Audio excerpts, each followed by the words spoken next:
Chapter 380. When Rong Rue was kicked out, Chung Yu saw him and immediately walked over. Seeing the blood on his protective suit, she asked, "What's the situation?" "Nothing." Rong Rue was ready to leave. "What the hell?" Chung Yu was a little angry and immediately followed. "Then why did you go in? Did you give birth?" "No. You haven't given me the video you promised. I gave it to Luo Zhan." Rong Rue's voice was a bit cold. He took off his mask and protective suit while walking. "Luo Zhan?" "Yes." Rong Rue took off his clothes, threw them away, and sat down on a chair in the hallway. "He will broadcast it on Weibo. When the DNA comes out, your mystery can be cleared." Chung Yu felt a little angry at his indifference. Her face was red, and she turned to leave. However, her hand was suddenly grabbed. Turning her head, she saw Rong Rue's amber eyes staring at her. Her heart pounding, she looked at him. Rong Rue's expression was unclear. He said, I will take responsibility. You don't have to worry." Hearing that, Chung Yu's face was stained with a layer of anger. She threw his hand away, raised her foot in high heels, and kicked him hard. She yelled, "Screw you. I don't like men like you." Li Xiqing was surrounded.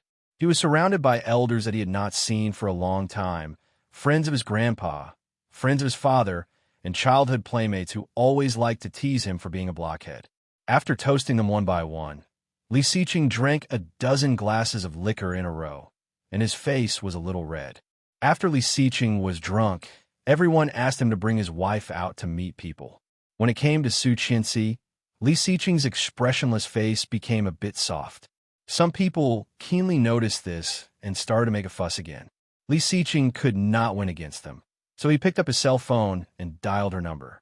However, after a dozen rings, no one answered. "Wait a minute, I'll go get her." Li Xiqing put down the glass, but suddenly thought of something. Don't get her drunk later. She can't hold her liquor well. In addition, she was not a good drinker. After getting drunk in the Maldives last time, he remembered it very well. "Don't worry, I definitely won't force her down. If we can get you drunk today, it will be a success." Everyone burst into laughter. With their assurance, Li Xiqing felt reassured and walked toward the kitchen. However, there was no sign of her in the kitchen. Li Xiqing frowned and asked, "Where is she?" The chefs looked at each other and shook their heads. He picked up his phone and called again, but no one answered. He looked around and did not find Su Qianxi, which made him feel a bit panicked. There were only a few places she could have gone to. She didn't pick up her phone, and she couldn't be found either. What the hell was she doing? Oming was hiding in a corner with Yulili.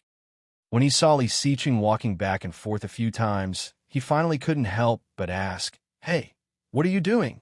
My wife is missing. Help me find her." Oming snorted disdainfully. "You're a grown man, and you're still afraid of getting lost? Did he go to the toilet? The one with the surname Yu? Go look for him." "Oh, wait a minute." Yulili walked to the bathroom to look for him. Li Xiqing's heart inexplicably sped up, a feeling he had never felt before.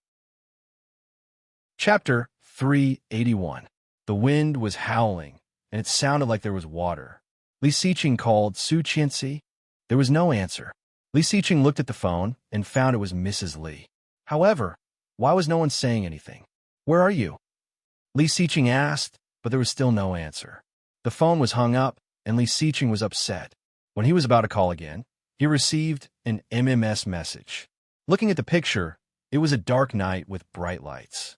It was the Kingstown River. Clicking on the download, it clearly showed that under the bridge, a woman was lying. Judging from her clothes and figure, it was definitely Su Qianxi. Li Xiqing's pupils shrank, and Oming took a deep breath. Before he said anything, Li Xiqing's phone rang. It was the number that sent the MMS message, Kingstown. He picked it up and heard a hysterical voice. Li Xiqing. There was madness in the voice, and the familiar loud voice was hoarse and unpleasant. "It's you." Mrs. Tang laughed. "Are you surprised to see your wife in my hands?" Li Xiqing's jaw tightened, and his cold face seemed to be covered with a layer of frost, looking frighteningly dangerous. "What do you want?" His tone sounded calm, but it was a bit more emotional than usual. Mrs. Tang sensed it and smiled even more proudly. "Don't you know what I want? I asked for my daughter for so long, and I gave you time. You did not give me back my daughter, so I had to invite your wife over to educate her. Li Xiqing gritted his teeth and gestured at Ming. Years of tacit understanding made Ming understand immediately, and he arranged for someone to go to the Kingstown River to find Su Qianxi. I have sent your daughter to the hospital. She is in the first hospital. Where are you? I will send someone to take you to see your daughter. Bullshit. Do you think I will believe you? You cunning bastard. Don't think that I will fall into your trap. You are really powerful. Tang Jinghao has lived for so many years, but he was also defeated by you. Why? Aren't you very proud? Come and take your wife back by yourself. If you come alone, I will give you a big gift. Ming widened his eyes and shook his head at him. Don't go. Li Xiqing acted as if he did not see Ming's intention. Without hesitation, he asked, Okay, where are you? Mrs. Tang quickly gave him an address and said, Come alone. Don't call the police. I have many men here. If you call the police, I can't guarantee what will happen. All right, give me 20 minutes. That place was very remote. It would take at least half an hour to get there from here. Ha ha, you wish. 15 minutes. If you're any slower, I'll have to hire someone to serve her well.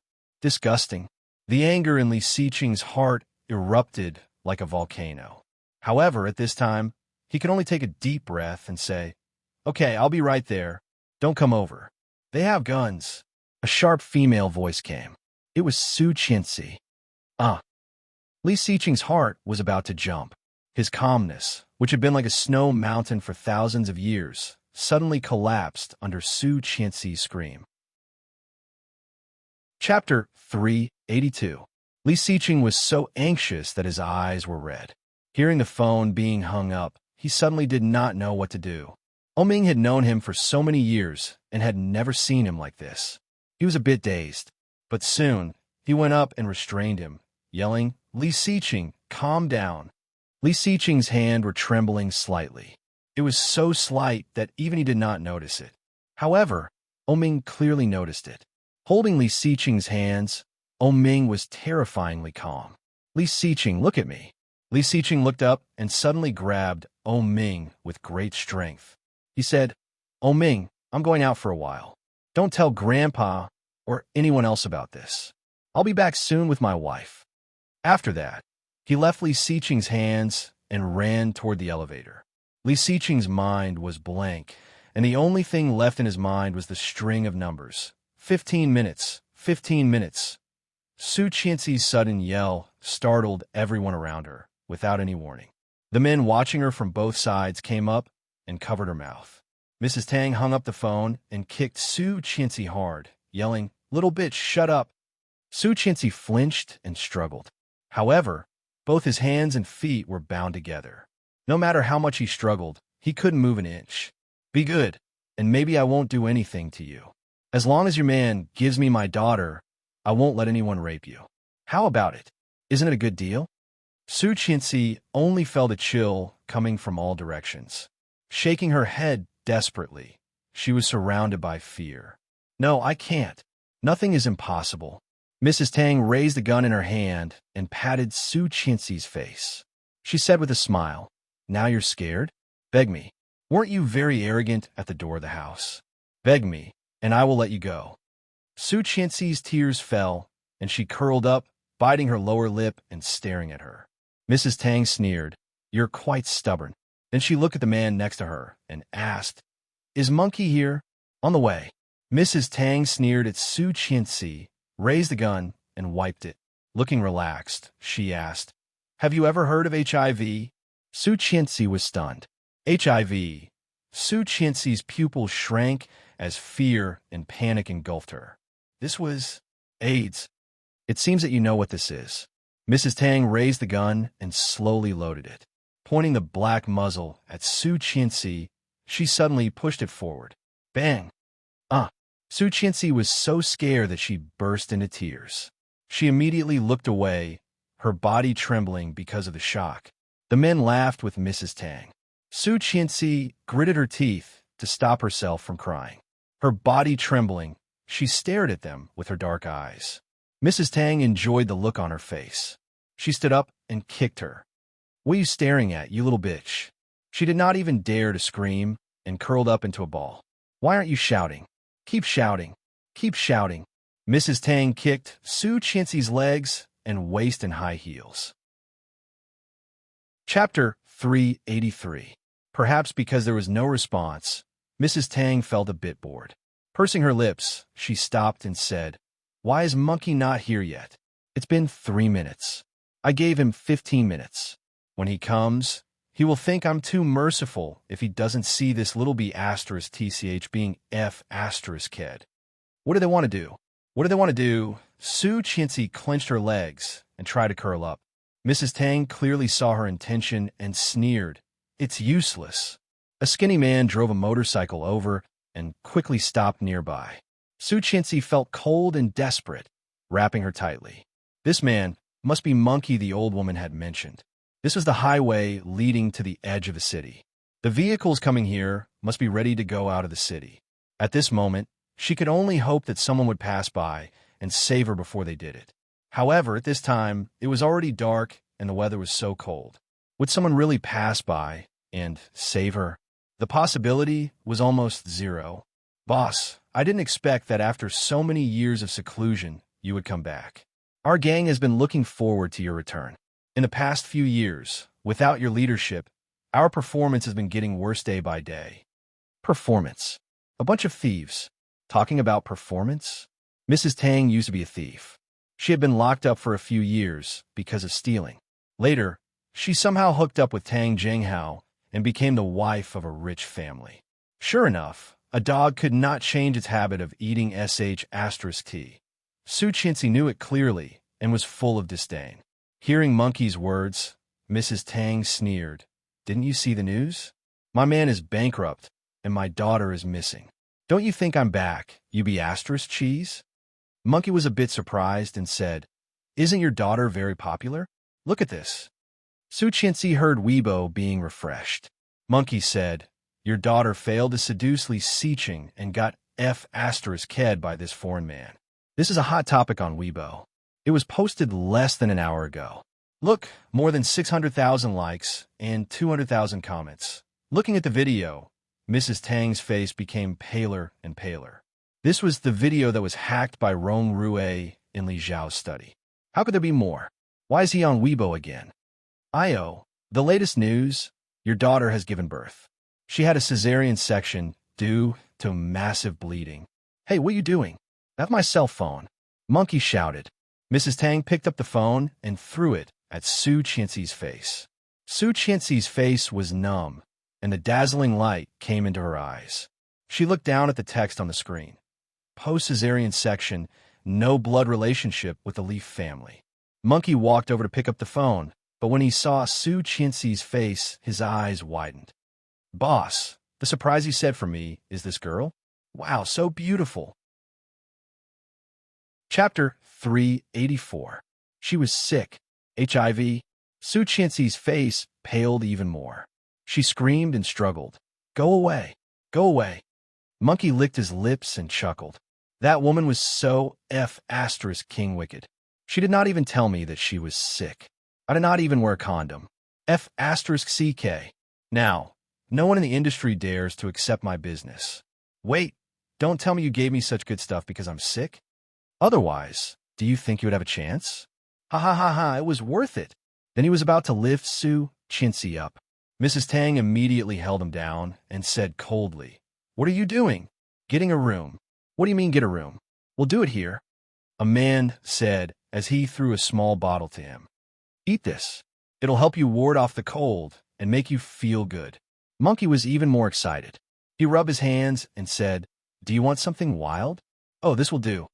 He picked up the bottle, opened the can, and swallowed it. Then he could not wait to take off his clothes. Su Qianxi clearly saw that under the monkey's clothes, there were dense red spots, which looked scarlet and scary. Mrs. Tang took out her cell phone and pointed the camera at them. Su Qianxi did not notice what Mrs. Tang was doing. She screamed in horror and tried to shrink back, begging, "No, please, I can give you money. I can treat you. I can give you however much you want. Don't touch me. I beg you." Monkey took the medicine, and it soon began to work. His eyes were bright, and he could not wait to untie Su Qianxi's feet. Help! Ah, is there anyone? Help me! Su Qianxi screamed, her voice extremely shrill and loud. Desperation was overwhelming. Su Qianxi had never been so scared. Even when she was pushed into the water by Tang, Minjing in her previous lifetime, she had never been like this. Torture, desperation, humiliation, anger, but there was nothing she could do. The rope on her feet was untied. Su Qianxi's first reaction was to kick Monkey in the face. Oh, that smells good. I like it. Monkey chuckled and rushed over. Satisfied, Mrs. Tang stopped the video and sent it to Li Xiqing. The black luxury car sped through the highway, scaring many drivers away from it. Behind the car was a line of traffic police, but Li Xiqing still had no intention of stopping. 15 minutes, 15 minutes. 13 minutes had passed, but there was still some distance to go. Li Xiqing was so anxious that his eyes were red. It was the first time in his life that he was racing on the road, the first time that he was chased by the traffic police, and the first time in his life that he was so anxious to do something. Soon, soon, soon. Wait for me. You must wait for me.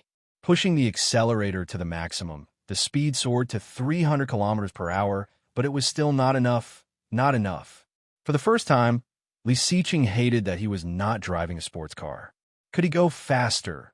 Faster. Just at the intersection ahead, Li Xiqing saw a beam of headlights shining over and was shocked.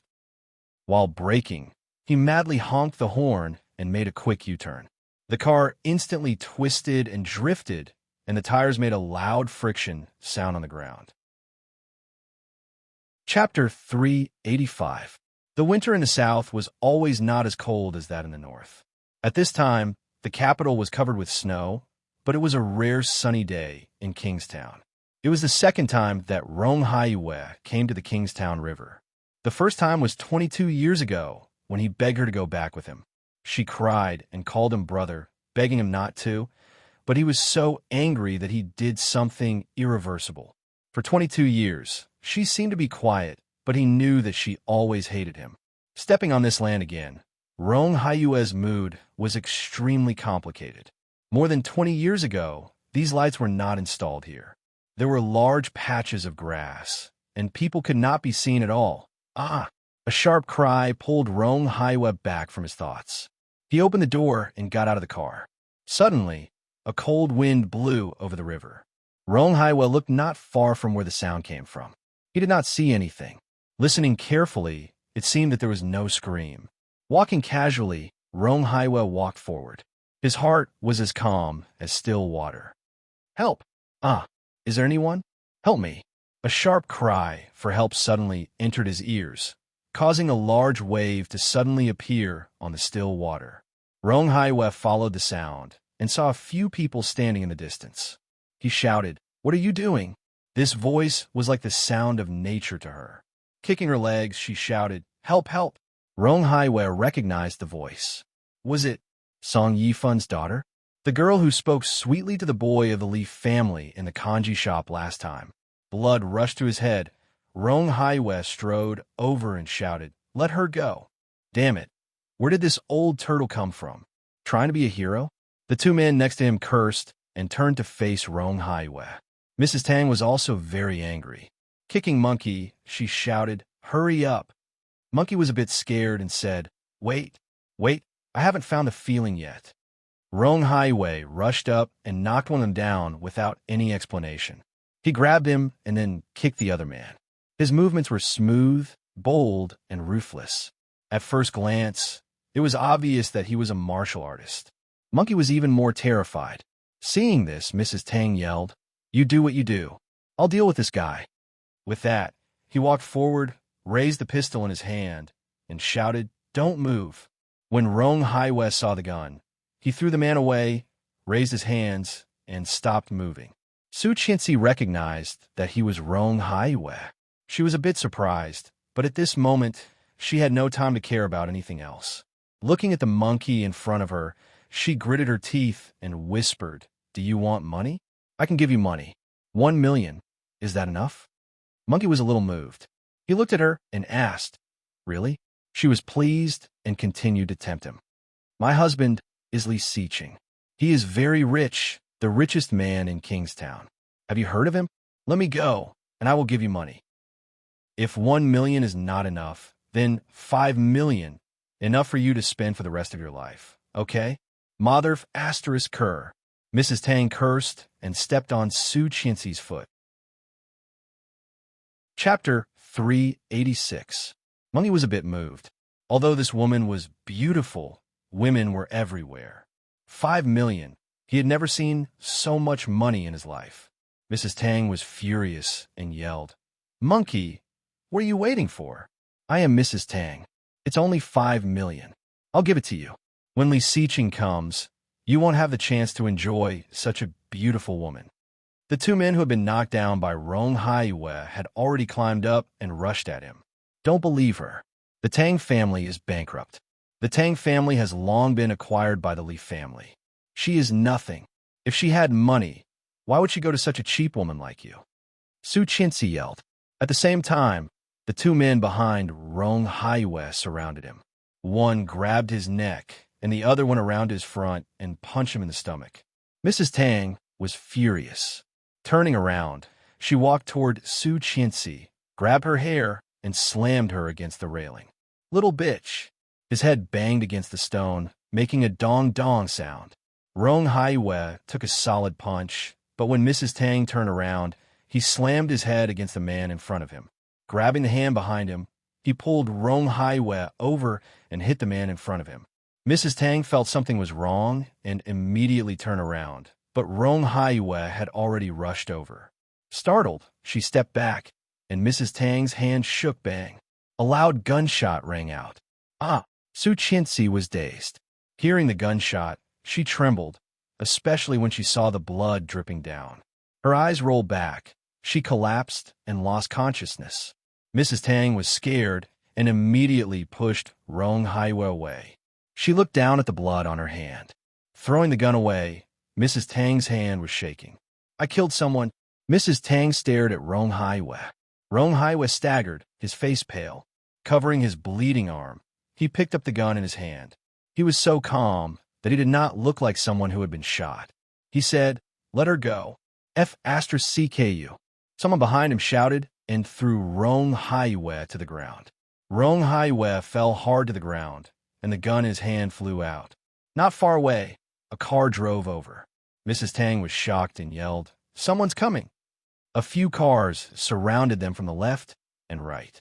They were still quite a distance away. Mrs. Tang was shocked. It must be someone sent by Li Siqing.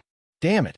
Then he decisively went forward and lifted Su Qianxi, who had passed out.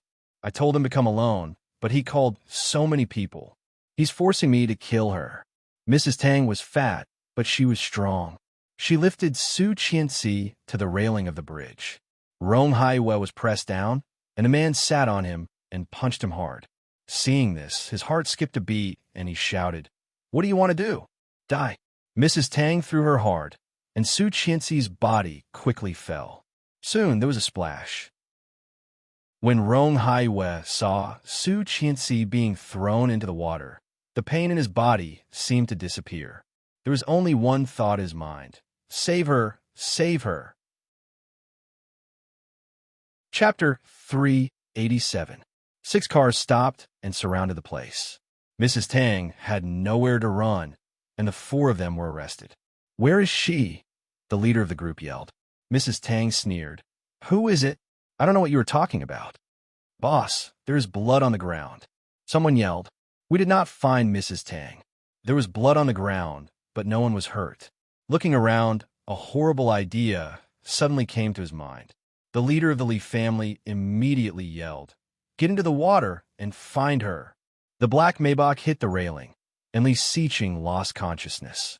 He did not know how long it took for him to wake up. He was surrounded by traffic police and people. Seeing the cracked windshield, Li Siqing moved and wanted to start the car again, but he could not. Finding his phone, he opened the door. Li Siqing had a terrible headache. Blood was dripping from his forehead, and he felt itchy. Wiping it off, he stumbled in that direction. Almost there, Li Siqing picked up his phone and immediately saw the message from Mrs. Tang. Running as fast as he could, he clicked on the download. However, he was so dizzy that he almost fell several times. Behind him, there were cars following him. Li Xiqing's mind was muddled, and he could not hear what they were saying. Stumbling for more than 200 feet, he finally saw several cars belonging to the Li family. At the same time, the download was finished. A heart-wrenching scream came from the phone, and Li Xiqing's heart skipped a beat. People on the riverside all looked over. Seeing Li Xiqing in this state, the Li family was shocked and hurried to hold him. Mr. Li? Looking at the video on the phone, Li Xiqing became more conscious and gloomier. Where's she? No one answered, but at the same time, a loud cry came from the river. We did not find Mrs. Tang. The lights of the cars were still on. Li Xiqing glanced at the ground, and the pool of blood was shocking. What are you looking for? She is dead. Mrs. Tang laughed loudly. Li Xiqing, you forced me to do this. You've ruined the Tang family's business and Tang Minjing's best years. Aren't you great? Come on, let's continue. Staring at the pool of blood on the ground, Li Xiqing breathed heavily and his ears were ringing. What are you looking at? Even the Heavenly King wouldn't be able to survive a shot to the heart. If you want to find it, go into the water. It's right there. Coward, you don't dare, right? Ha ha. Mrs. Tang laughed arrogantly. Her voice was like a devil's voice, echoing in their ears and echoing with crazy provocation. Two more people jumped into the water to help with the salvage. Li Xiqing heard the sound of the water and suddenly went crazy. His first reaction was to rush toward the river. The people around him turned pale with fright.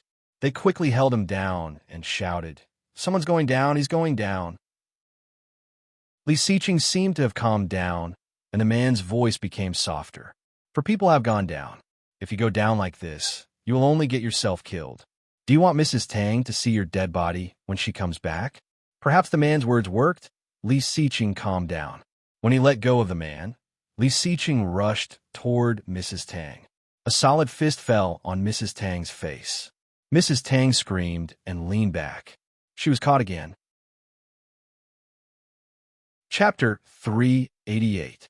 As he spoke, he kicked her in the stomach. Mr. Li, you will kill her. The people around him were anxious. Two men tried to pull him back, but he was like a wild horse, and they could not stop him at all. Li Xiqing had completely lost his mind. Punching and kicking, he hit Mrs. Tang so hard that she bent over. Li Xiqing's eyes were bloodshot, and his body kept moving. It took 4 men to subdue him. Suddenly, a low moan came from behind. It was the sound of a man's soul, which seemed out of place at this moment. A tall and straight soldier came up and stammered with a red face. "Boss, this person seems to have taken medicine, you see." Hearing that, Mrs. Tang sneered in pain. Everyone's gaze was attracted to her. She opened her mouth, revealing her teeth that had been dyed red with blood. Her voice was filled with madness and cruelty, like the curse of a demon. "I wanted to let that little bitch enjoy herself, but I didn't expect you to bring so many people. I had no choice but to kill her in advance. It's you who killed your wife." Li Xiqing was even angrier, but at this moment, he calmed down. His eyes were as cold as frost, making Mrs. Tang's heart tremble. "Since that's the case, keep it for yourself and enjoy it slowly." Li Xiqing's voice was cold, and Mrs. Tang's face suddenly paled. "Take them to the car and let Mrs. Tang have fun." "Yes, sir." 2 men took Mrs. Tang to one of the cars. Mrs. Tang then realized that Li Xiqing was not joking. "No, you can't. Li Xiqing, you little bastard, you will get what you deserve. You will definitely get your retribution. You will be struck by lightning, and you will not have a good." Before he finished speaking, he was stuffed into the car. Monkey was also stuffed in at the same time. One of them wisely drove the car to a remote place. The rest of Mrs. Tang's men trembled and said weakly, "Monkey has AIDS." Her hands were tied. She might have woken up, but she might not have. The feeling of suffocation and coldness swept over her. She only felt it difficult to breathe, as if there was water flowing into her respiratory tract. So uncomfortable, so familiar. Rong Haiyue managed to catch her in the water and dragged her with all his strength. Fortunately, there was an underwater staircase not far away. Otherwise, Rong Haiyue could not guarantee how long he could last. Because of the cold weather, she was wearing too much. A thin down jacket that could hold water easily, a thick knitted sweater, and a long dress with the bottoms. Rong Haiyue noticed the cause of the strain and smiled bitterly. Crossing his hands, Rong Haiyue pressed on her chest. After about 7 or 8 times, she spat out a mouthful of water. She seemed to have regained consciousness. She tried to open her eyes, but the pain in the back of her head seemed to be connected to her eyes, and she could not open them. Rong Haiyue saw that she spit out the water and breathed a sigh of relief. He wanted to drag her up, but the injury on his hand was very unbearable. It was so painful that he could not lift a finger. Chapter 389. Rong Haiyue clearly noticed that his strength was getting weaker and weaker, and his head was getting dizzier, but he could not fall yet. This girl who looked very similar to Rong Xian. Her facial features were exquisite. Although a bit pale, the outline was almost exactly the same as Rong Xian when she was young. Song Yifun's daughter. Rong Haiyue's eyes were slightly red, and he laughed at himself. After resting for a while, Rong Haiyue helped her up and said guiltily, "I'm sorry." Looking away, he took off her down jacket that was bulging because of the water. Su Qianxi clearly felt that someone was taking off her clothes, but she could not muster any strength. She struggled to raise her hand, trying to resist. However, her hand was only slightly raised, and before it touched the intruder, it had already fallen. Don't touch me." No, tears slid down her eyes, but she could not muster any strength to resist. The sweater was also taken off. Her heart trembled as if struck by lightning, painful, numb, sour, and hot. No! She tried her best to squeeze out a little sound, but it was like a mosquito buzzing. Rong Haiyue could not hear what she was saying at all. Throwing the sweater away, Rong Haiyue quickly took off the coat that was dragging him down and said, "Don't be afraid. It will be fine soon." Hearing this, Su Qianxi felt even more desperate. She suddenly felt her body was lifted, but then no, please, don't. Her consciousness completely disappeared. Rong Haiyue carried her on his shoulder, feeling that she was talking in her sleep. He climbed up as fast as he could and went ashore. The cold wind blew at night, and Rong Haiyue shivered, unable to help but shiver. Climbing up with difficulty, Rong Haiyue's legs were shaking terribly. No, he had no strength left. Rong Haiyue put her down and stumbled to the side of the road. At the same time, a van drove over, and the headlights were dazzling. Rong Haiyue staggered over. It became darker and darker. He could not stand still, but there was an inexplicable strength in his heart. He moved extremely slowly to the middle of the road, waving his arms weakly. Seeing the van stopped, Rong Haiyue finally breathed a sigh of relief. The door opened, and a man in his 40s or 50s came out. Seeing him like this, he quickly held Rong Haiyue. "Help! There is someone behind. Save her. I am a major general." Rong Haiyue, report. "I found some clothes. There are women and men." Being held down by several people at the same time, Li Xiqing could not move at all. Hearing that, he looked up and immediately saw a long beige down jacket. "Let me go," Li Xiqing said coldly. The people next to him looked at each other and let him go. Li Xiqing went up and took the wet clothes. It really belonged to Su Qianxi. This morning, he had personally helped her put on the down jacket. Also that white sweater. At the same time, there were also men's clothes. Seeing the man's coat, Li Xiqing somehow felt a bit familiar. I seem to have seen it somewhere before. An officer's certificate? Li Xiqing's eyes flashed, and he snatched it. The name Rong Haiyue popped into his eyes. Chapter 390. So cold. Her whole body was so cold. Su Qianxi felt as if a few long centuries had passed, and her whole body was in pain. The back of her head hurt, her limbs, waist, and even her muscles hurt so much that she was about to go crazy. Cold and hot. It was so uncomfortable that Su Qianxi could not help whimpering and moaning. Vaguely, she felt as if someone had pasted something cold on her forehead, and she fell asleep again in a daze. When she opened her eyes again, it was bright. On the wall not far in front of her, there was an electronic clock, and the time was 17:17. Someone was watching TV in the next bed, and the nurse was giving the person on the left and 4. Seeing Su Qianxi woke up, she reached out and touched her forehead. Still a fever, but you'll be fine after you wake up. Su Qianxi was a bit dazed. She moved her body and felt pain all over. He let out a low moan and felt his entire body heating up. Do you want some water? The nurse poured her a cup of hot water, walked over, helped her up, and fed her. How do you feel? Su Qianxi's head was terribly dizzy. When she raised her hand, her muscles were in pain. It hurts. You have a fever of 39.8 degrees. Of course it hurts. The nurse put her down and said, Fortunately, your brain is not damaged. The person who came in with you is not so lucky. He is still in the intensive care unit. You came in with me? Who? You don't know.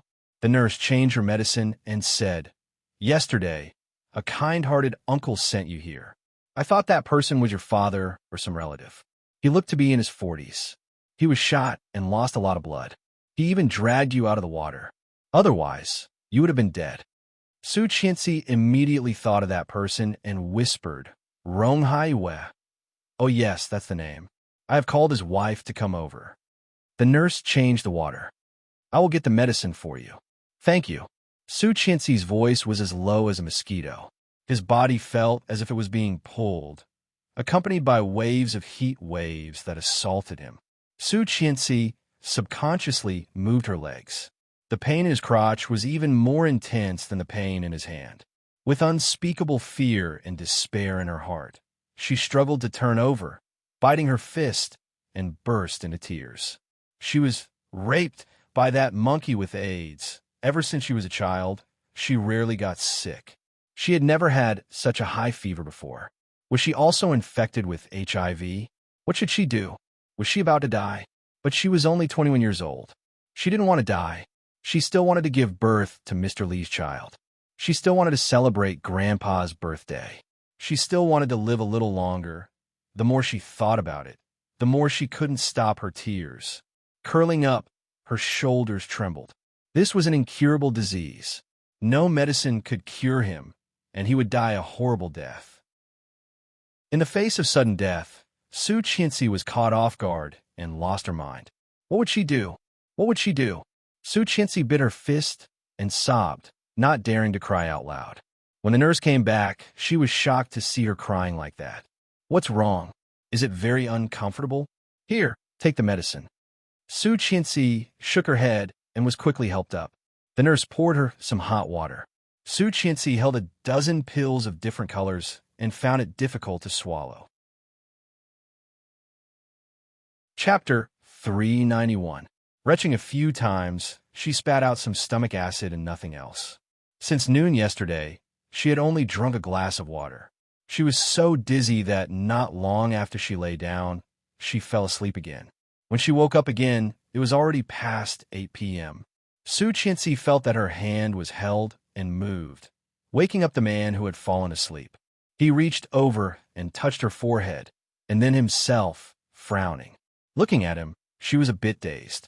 At this moment, Li Xiqing had 2 dark circles under his eyes, and even his chin was a little blue. His hair was messy, and he had changed his clothes, but he still looked a little dispirited. There was a piece of gauze on his head, just above his left eyebrow. However, as soon as she realized it was him, she pursed her lips, and tears of grievance immediately fell. He was scared and asked softly, Are you feeling bad? What's wrong? She burst into tears and grabbed his hand. It hurts all over. Li Xiqing frowned and reached out to wipe away her tears. However, she suddenly shrank back and yelled, Don't touch me. HIV could be transmitted through fluids. Su Qianxi still knew this common sense. However, after avoiding his hand, she felt even more wronged and burst into tears. Biting her lower lip, she sobbed. He paused and looked at her. What's wrong? His deep and cold eyes were filled with worry. She finally couldn't hold it in anymore and burst into tears. Grabbing his hand, she said, Mr. Li, I've been raped. I've got AIDS. I'm probably going to die. I might not be able to be with you anymore. Not ever again in the future. However, when the words were on the tip of her tongue, she could not say it. Holding his hand, she cried like a child abandoned by her parents, desperate and sad. He helped her up, held her in his arms, and gently patted her back. She wiped her tears away with her sleeves, not letting them fall on him, and gently leaned over. Grabbing his neckline, she smelled him greedily, but her heart was even more sour and painful.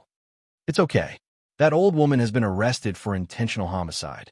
I will ask Sheng Shiming to help me with the case. I will definitely get a heavy sentence. Sheng Shiming was the most famous mouth in Kingstown. With him, even if Mrs. Tang had 3 heads and 6 arms, she would be sentenced to at least 10 or 20 years. How did you find me? Su Qianxi asked in between sobs. I found you. Touching her head, his deep voice was soft and gentle. Eat something. Grandpa just brought you porridge. He was going to stay with you, but I drove him away. She chuckled and patted him. You're so naughty. If Grandpa knew you said that, he would definitely beat you up. He held her hand and tightened his arms around her. Mrs. Li, yes. I thought I would never see you again. Li Xiqing's voice trembled and his arms tightened. Fortunately, you are fine. Fortunately. Chapter 392. Okay. He took 2 pillows and put them behind Su Qianxi to make her more comfortable. Then he went to get her some porridge. Su Qianxi hugged the quilt, and her eyes couldn't help but be filled with tears. Looking at him, she felt her heart wrench. Li Xiqing had never been so nice to anyone before. Even his grandpa had never been treated like this. He loved her. However, she couldn't afford it. Li Xiqing, Su Qianxi bit the quilt and whispered. He did not look back and responded, yes? His voice rose, and there was the joy of surviving a disaster in his deep voice. Su Qianxi heard his joy and hugged the quilt even tighter, calling again, Li Xiqing, yes.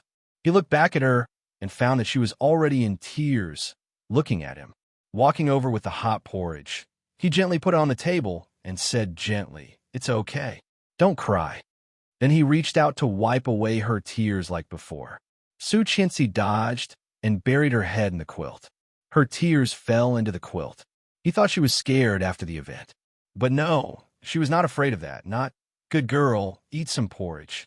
He reached out and gently lifted her face, scooped up a mouthful of porridge, and put it to her mouth. Su Qianxi opened her mouth and drank it gently. Her fever had just subsided a bit, but she did not have a good appetite. It took her more than 10 minutes to finish the bowl of porridge. Li Xiqing was not impatient at all. He gave her another bowl and forced her to eat it. She forced herself to eat the second bowl, but in the end, she really couldn't eat anymore, so he gave up and put it aside. I need to go to the bathroom. Okay. He picked up the down jacket he had brought for her and put it on for her. Then he lifted the quilt and carried her to the bathroom. This was a single VIP room with its own bathroom. After draining the water out of her body in the bathroom, she opened the door, and he picked her up and walked back. I haven't washed my hands yet. Don't get wet. There are wet towels. He carried her back, took out a pack of wet towels, and gave her one. Su Qianxi blushed and slowly wiped her hands. Dirty guy. Now you are the dirty one. Li Xiqing arched an eyebrow and didn't know whether to laugh or cry. How can you say that about me? She threw the tissue into the trash can under the bed and looked at his forehead. What happened to your head? I accidentally bumped into it.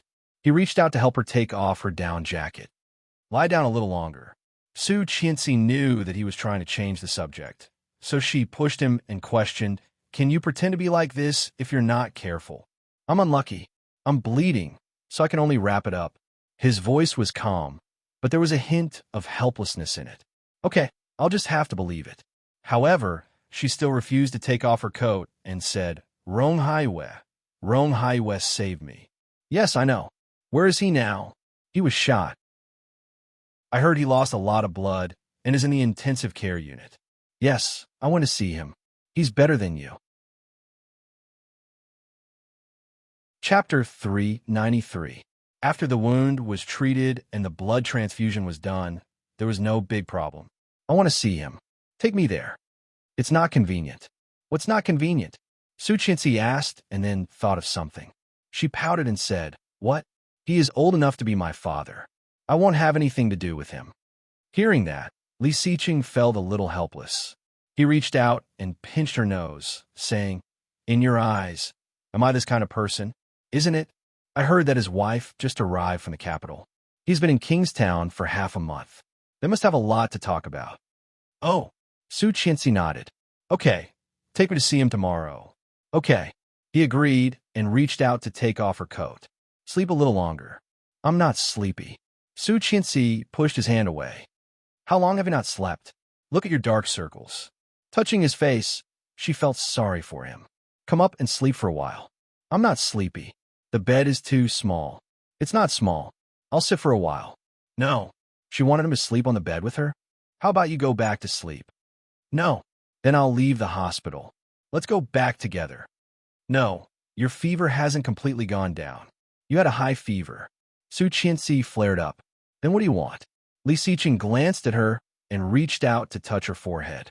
With an imperceptible smile and affection in his eyes, he whispered, "You sleep. I'll watch over you." "No." "Then you hold my hand. I'll sleep next to you." "No." "Then, how about we sleep together?" "No." Su Qianxi's first reaction was to refuse. "I have a cold. I'll pass it to you. I'm in good health." "No." More importantly, she was very likely to have AIDS now. What if that's it? "You sleep, and I'll stay here." "You." Su Qianxi was annoyed and hit him. "Go back. I don't want you." He held her hand, his eyes darker, and his voice husky. "If you don't want me, who do you want? You're disobedient. You're also disobedient. I haven't even said that I don't want you." Su Qianxi was speechless. "Be good and sleep." Exasperated, she took off her coat and handed it to him. Li Xiqing got what he wanted and smiled. Hanging up her coat, he turned around and saw that she had moved to the side, leaving the seat next to her. "Come up and sleep." "Okay, Mrs. Li." He took off his coat and shoes, turned off the light, and climbed in. The moment he came up, he pulled her into his arms, lowered his head, and was about to capture her lips. Su Qianxi's heart skipped a beat and immediately looked away. Missing the kiss, Li Xiqing kissed her chin. "I'm sick. You can't kiss me. It's contagious." "I'm in good health. I don't mind. I'm mine." She moved away and pushed his face away. "Sleep well." "Yes." Li Xiqing put his arm around her waist and closed his eyes comfortably. Perhaps he was really exhausted, and he soon fell asleep. His breathing was even and steady. Su Qianxi put her hand on his face. Perhaps because she was too hot, he felt cold when she touched him. Chapter 394. After a long time, Su Qianxi gently removed his arm and got out of bed. The person in her arms was empty, and he did not wake up. He was sleeping soundly. Su Qianxi's heart ached even more. He must not have slept last night. Finding that she was missing, he must have been worried. However, this could not be the case. She could not stay with him all the time. Putting on her shoes and coat, Su Qianxi quietly opened the door of the ward and walked out. She was still worried. After all, Rong Haiwei had saved her life. If she did not see with her own eyes that he was fine, she would always feel a little uneasy. She asked a nurse, and soon found out where Rong Haiwei's room was. Following the room number, Su Qianxi suddenly saw a woman walking toward her. This woman was mature and charming. She was wearing a long light green cheongsam and a dark green coat made of raccoon fur. Her long hair was combed into a charming bun. Her face was delicate and just right makeup, and her posture was straight and slender. She was a very special woman, and also a very charming woman. However, what caught Su Qianxi's attention was not her extraordinary temperament, but her face.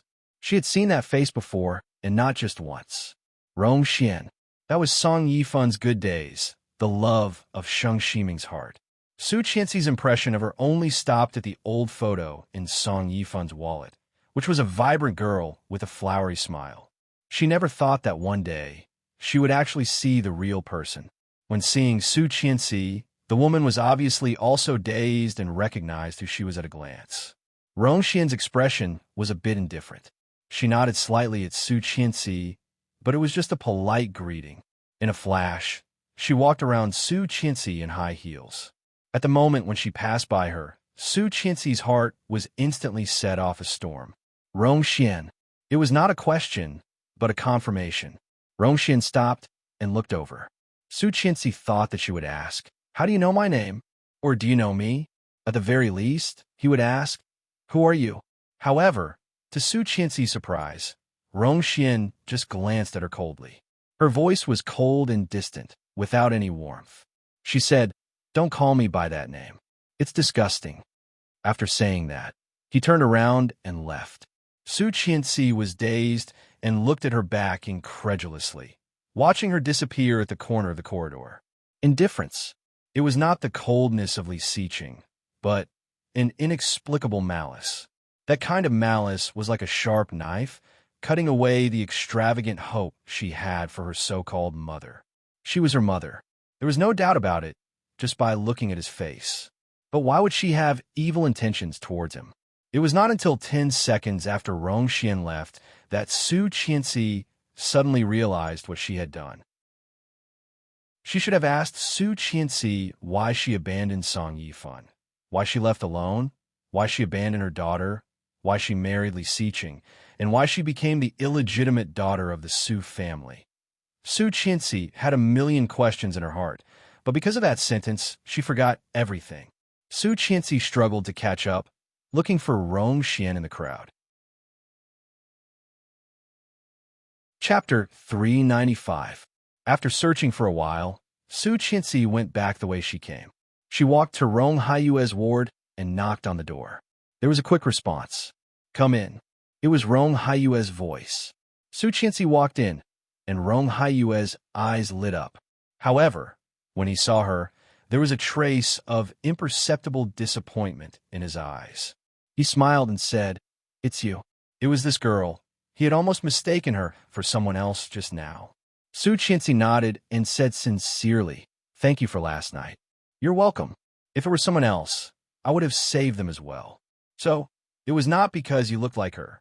Rong Haiyue said that to himself, but when he saw that face, his heart still ached.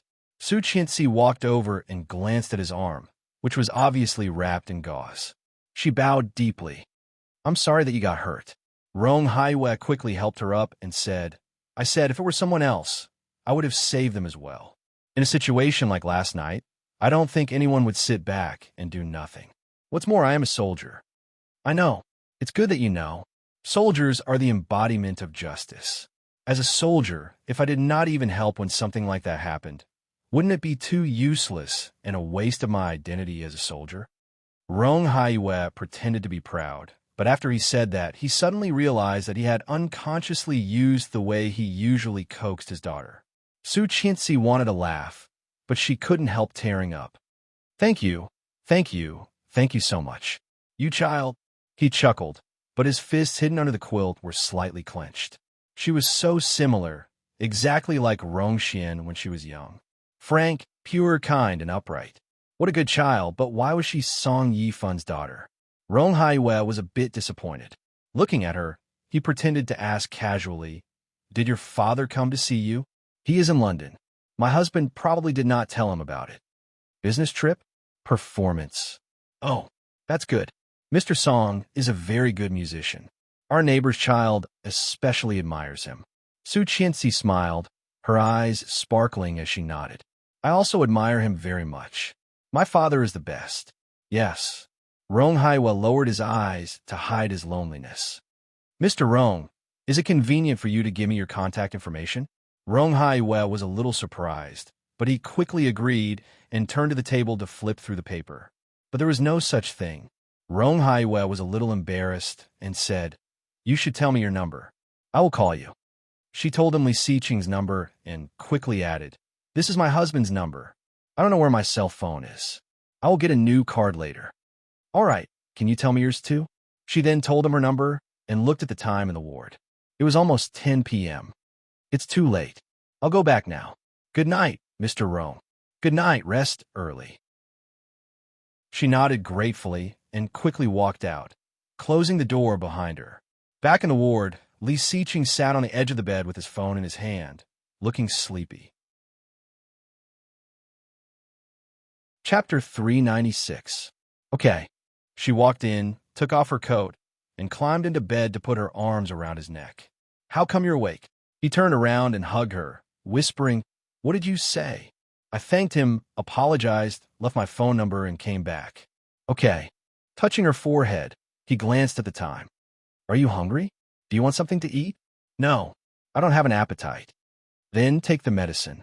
Su Qianxi pouted, a bit unhappy. He lowered his head and pecked her on the lips, whispering, Be good. She felt like she was struck by lightning. He kissed her. How could he? Covering her mouth, she widened her eyes, her heart pounding. He saw that and pinched her nose. What reaction? It's not like we've never kissed before. Getting up, he went to get some water. Checking the temperature, he took out a packet of medicine and walked over with the medicine in one hand and the water in the other. Take it. Su Qianxi's hands trembled. Seeing the water, her eyes became even redder. She opened her mouth and said in a trembling voice, Mr. Li, I was raped by someone with HIV. Maybe. I already have AIDS. Don't make excuses. Take the medicine. He poured the medicine out. Open your mouth. Su Qianxi swallowed the words that were on the tip of her tongue. She took the water and looked at the medicine, slightly dazed. You want me to feed you? He arched an eyebrow and approached her dangerously. With my mouth. No, no way.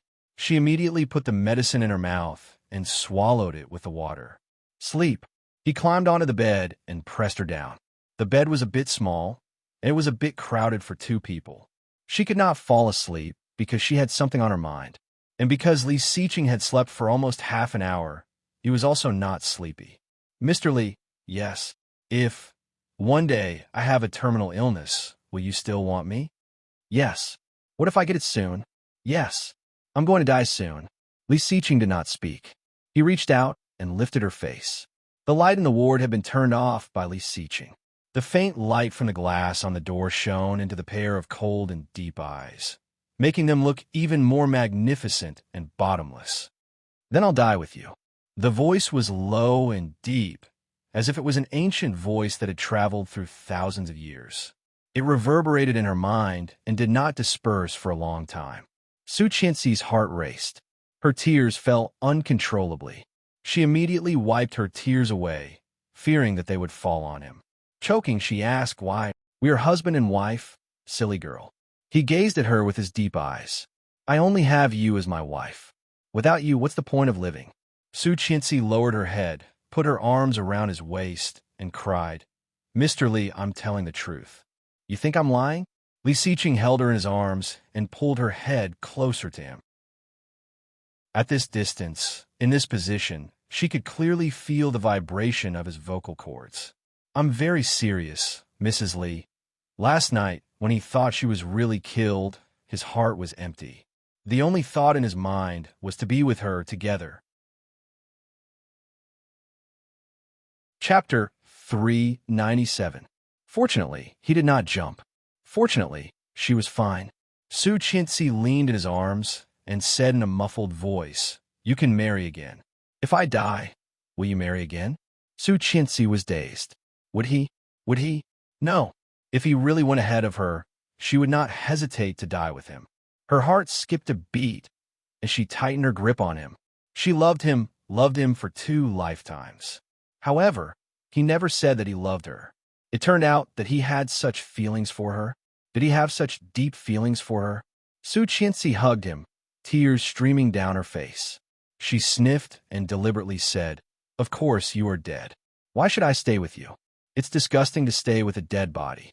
When she said this, her heart felt like it had been stung by thousands of bees, and the pain was beyond recognition. So, when she died, go and marry another one. Don't be with her, don't stay with her, it's not worth it. But Li Xiqing's hand was clenched tightly, almost embedding her into his bones. He whispered, I don't believe it. You won't. I will. You won't. Although his voice was soft, it was extremely firm. Su Qianxi did not speak, grabbed his collar, and stared at the chest in front of her in the dark. Although she could not see anything. After a long while, she said in a low voice, Nothing is more important than yourself. There is. His voice sounded above her head. You are more important than myself. His voice was light, particularly beautiful in the quiet ward. Su Qianxi buried her head deeper, crying silently, and closed her eyes. However, his heart was unable to calm down for the entire night. For the next 3 days, Su Qianxi spent in the hospital. After the doctor checked to make sure it was not the flu and did not relapse, she was discharged. Before leaving the hospital, Su Qianxi went to Rong Haiyue's ward to see him. Rong Haiyue was also ready to leave the hospital, dressed in casual clothes and carrying his own luggage. Su Qianxi did not see his legendary wife. When she asked, Rong Haiyue's eyes dimmed. He said, "He is busy and has returned to the capital." She snorted. Li Xiqing was also very busy, but he had been in the hospital with her these 2 days. However, he didn't say anything. Considerately, he didn't ask any more questions and walked out of the hospital together. He offered to drive Rong Haiyue to the airport, and Rong Haiyue did not refuse. After leaving the hospital, she subconsciously looked for Li Xiqing's Maybach. However, no matter how hard he looked, he didn't see anything similar to a Maybach. There was a very flashy and beautiful super sports car parked in front of the hospital, looking like it was waiting for someone. "Yang, is the driver not here yet?" She turned her head and looked at Li Xiqing. Li Xiqing pointed at the Bugatti in front of him. "Coming." Su Qianxi widened her eyes in disbelief and asked, "You changed your car? Don't you hate sports cars? Why did you change to this?" For a change of mood, Yang got out of the car to open the door for them. Hearing what Li Xiqing said, he pouted inwardly. Stubborn. It was obvious that he had damaged the Maybach and changed it because it was too slow. He changed it to a supercar, and it was a modified 4-seater. He really did not understand the world of the rich. Chapter 398. Because she was taking Rong Haiyue to the airport, Su Qianxi sat in the passenger seat. The new car was indeed fast and stable. Just sitting there, Su Qianxi felt her blood was boiling. Neither of the two men in the back seat was talkative. They were both looking out of the window, and the atmosphere seemed a bit awkward. On the airport highway, Su Qianxi finally couldn't help but ask, "Mr. Rong, do you and your wife have children?" "Yes, I have a daughter, the same age as you, named Anna." "Anna?" Su Qianxi looked at him. "Rong Anna? You know her? Bo Zhao's fiancée?" "Yes." Rong Haiyue was a bit surprised. "You know them?" "Yes. I saw her once at a music conference last time. She's a very beautiful girl." "Thank you. If she hears you, she will be so happy." Su Qianxi smiled and looked out of the window. Li Xiqing glanced at him and said calmly, "You love your daughter very much." "Yes, she's my only daughter." Li Xiqing glanced at him and did not speak. His eyes fell on Su Qianxi. No one noticed Li Xiqing's strangeness. Rong Haiyue was holding his phone and sending a WeChat message to his daughter, smiling more and more widely. Soon, they arrived at the airport. Su Qianxi was going to take him to the gate, but Rong Haiyue declined. She could not insist, so she turned around and got back in the car. "Come to the back." Li Xiqing waved at her, and she obediently sat over, holding his arm and leaning on his shoulder. Li Xiqing noticed that she was not in a good mood. In the past few days, it seemed that Su Qianxi had been like this, and nothing had changed. Putting his hand on her forehead, Li Xiqing whispered, "Are you not feeling well?" He was relieved that she did not have a fever. Su Qianxi slapped his hand away and shook her head. "No. In a bad mood? Have you been in a bad mood these days?" Su Qianxi leaned on his shoulder and did not speak. In the past 2 days, she had indeed been depressed and uncomfortable. "Go to the first hospital," Li Xiqing said to Yang. Then he turned his head and looked at Su Qianxi. "I will take you to see Tang, Minjing's child. You haven't seen her yet, right?" She was dazed and looked up. "Right? Wasn't she born prematurely? How are you now?" He chuckled and poked her forehead. "I thought you were in a bad mood because of this. It turns out that you have long forgotten about it." Taking out his phone, he opened Weibo and handed it to her. "See for yourself." Su Qianxi took the phone and looked at it. "Why did you change your phone? Didn't you just buy that one?" "It's broken." "Oh." Su Qianxi did not care and refreshed her Weibo. The first trending topic was that the Tang family had gone bankrupt. Mrs. Tang was imprisoned for attempted murder, and Tang Jinghao was overwhelmed with donations and absconded. Scrolling down, it was Tang Minjing's message. Breaking news. Tang family's eldest daughter's Australian affair video exposed. It's over. Whose child is the Tang family's eldest daughter's unborn child? Paternity test shows Miss Tang's child has nothing to do with the Leaf family. Is it a coincidence or a mistake? Mistress Tang's child turns out to be mixed blood. Su Qianxi scrolled down one by one and clicked on the last one. The picture was of a little baby lying in an incubator. His skin was extremely white, and a handful of blonde hair was stuck to his scalp, looking not far away. Chapter 399. Su Qianxi exclaimed, "Foreigner? Mixed race?" "Yes." He glanced at it, reached out, and clicked a few times on the phone, pulling up the video that Rong Rue had once hacked. This is the video that Rong Rue provided to Luo Zhan. There's such a video. Why didn't you take it out before? He refused to take it out before, and I couldn't do anything about it. Then why did he take it out now? You need to ask Qingyu this question. Su Qianxi saw his meaningful expression and blinked. Qingyu and Rong Rue are together? Yes. Li Xiqing suddenly became speechless. Glancing at her, he reached out and knocked her on the head. What do you mean, together? Su Qianxi covered her head and shrank back. It means they are together. No. Li Xiqing's eyes suddenly became deeper. Qingyu can't control him. She can, Su Qianxi said, thinking of Rong Rue's obedience to Qingyu in her previous lifetime. She has a way to control him. Li Xiqing curled his lips and did not speak. For a person like Rong Rue, unless he was willing, no one could force him. He knew very well what kind of person Qingyu was. She could not control this guy. However, it was not good to refute his wife's words, so he simply shut up. At the Kingstown First Hospital, Li Xiqing took her to the place where the baby was. In the incubators, there were babies lying. The nurse pointed them out, and Su Qianxi looked at one of them on the edge. The white baby looked only the size of cat, with wrinkled skin. At this moment, its swollen eyes were open, revealing its blue pupils, looking clear and clean. Su Qianxi leaned against the glass and looked into it, a bit dazed. Mixed race. Su Qianxi suddenly said, "Who is the father of the child?" "I don't know." He put an arm around her shoulder. "It's just a one-night stand. There are so many Australians, and it is impossible to find them one by one. Besides, he would not look for them. So poor." Su Qianxi looked at the baby inside. The child is innocent. The Tang family is already like this. Tang Minjing will certainly not want him. He has no father, and he is premature. Yes, I've checked. This child's lungs aren't very good, and there's also a problem with his breathing tube. Li Xiqing looked at her. "I will give him the best treatment.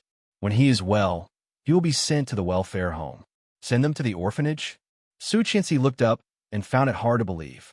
Such a small child is going to be sent to an orphanage? Yes, this will increase the chances of him being adopted. Li Xiqing looked at her, his eyes darkening. "Do you want to raise him yourself?" She was speechless. Facing his dark eyes, her voice became smaller and smaller. "No, she cannot even take care of herself. Why should Li Xiqing take care of this child? The world is unfair. It is the child's misfortune to have a mother like Tang Minjing, but he has no choice." Li Xiqing rubbed her hair and whispered, "Don't think too much. If we really raise this child, maybe he will hate us when he grows up. It's not good to work hard." "Okay," she said. "I want to see Tang Minjing." Chapter 400. Li Xiqing took Su Qianxi to Tang Minjing's ward. Tang Minjing was getting in for drip, lying on the bed, staring at the ceiling blankly. Seeming to have sensed someone coming in, Tang Minjing's hollow eyes lit up a little, but they were also unfocused. Looking sideways, Tang Minjing saw the two of them, and her hollow eyes burst with undisguised hatred. Tang Minjing suddenly got up, pulled out the needle, and pounced at Su Qianxi. "Ah, you bitch!" The sharp voice penetrated outside. Su Qianxi was startled and subconsciously stepped back. Li Xiqing pulled Su Qianxi away and looked at Tang Minjing coldly. He reached out to stop her from hitting him and immediately pushed her away, showing no mercy at all. Tang Minjing covered her stomach and got up from the ground, looking at Li Xiqing with hatred. Li Xiqing, Li Xiqing. Ha ha ha ha, you are finally here? Then she pounced at him, her voice hoarse with hysterical hatred. Didn't you say you didn't dare? Didn't you dare? Li Xiqing was quick to react and carried her out. He reached out and closed the door of the ward, holding it firmly and not loosening his grip.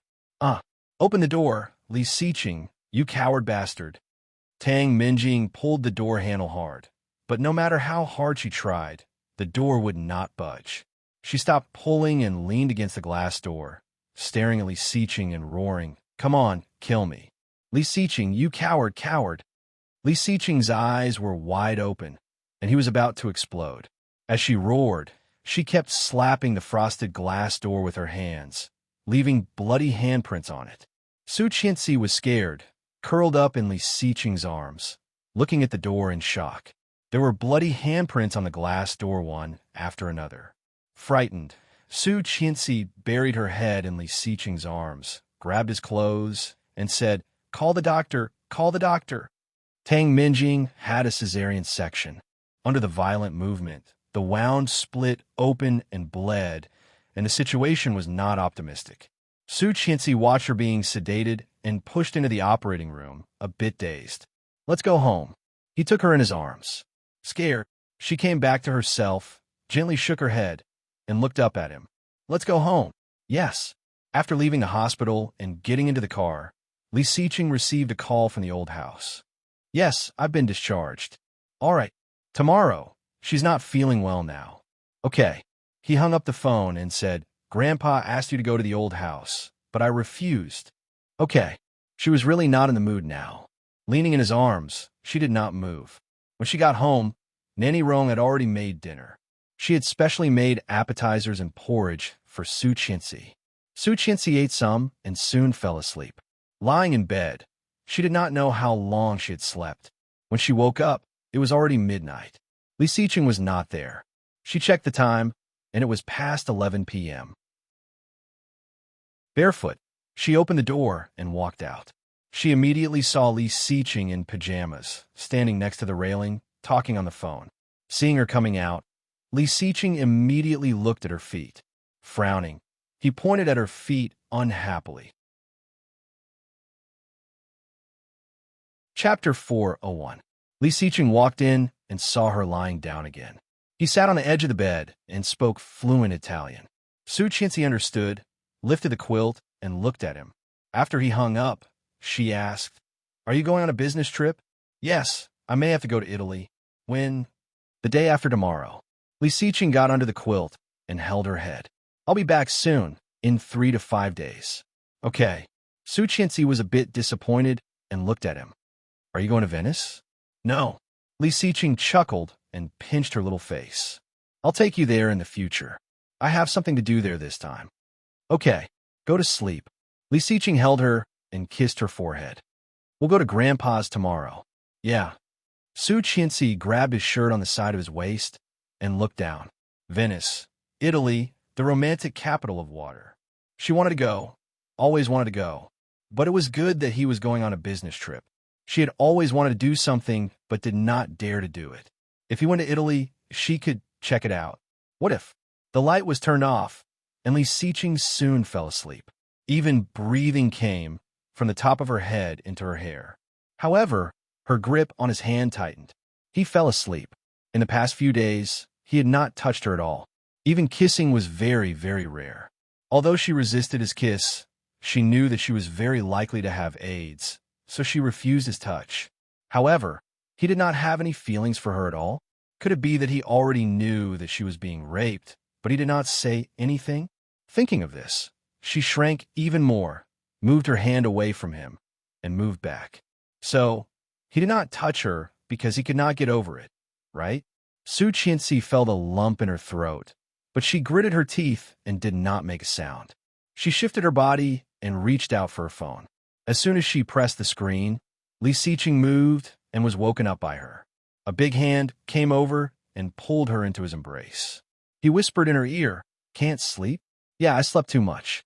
You sleep, I'll play with my phone for a while. Li Siqing was indeed exhausted. Too many things had happened in the past few days, and he was almost out of breath.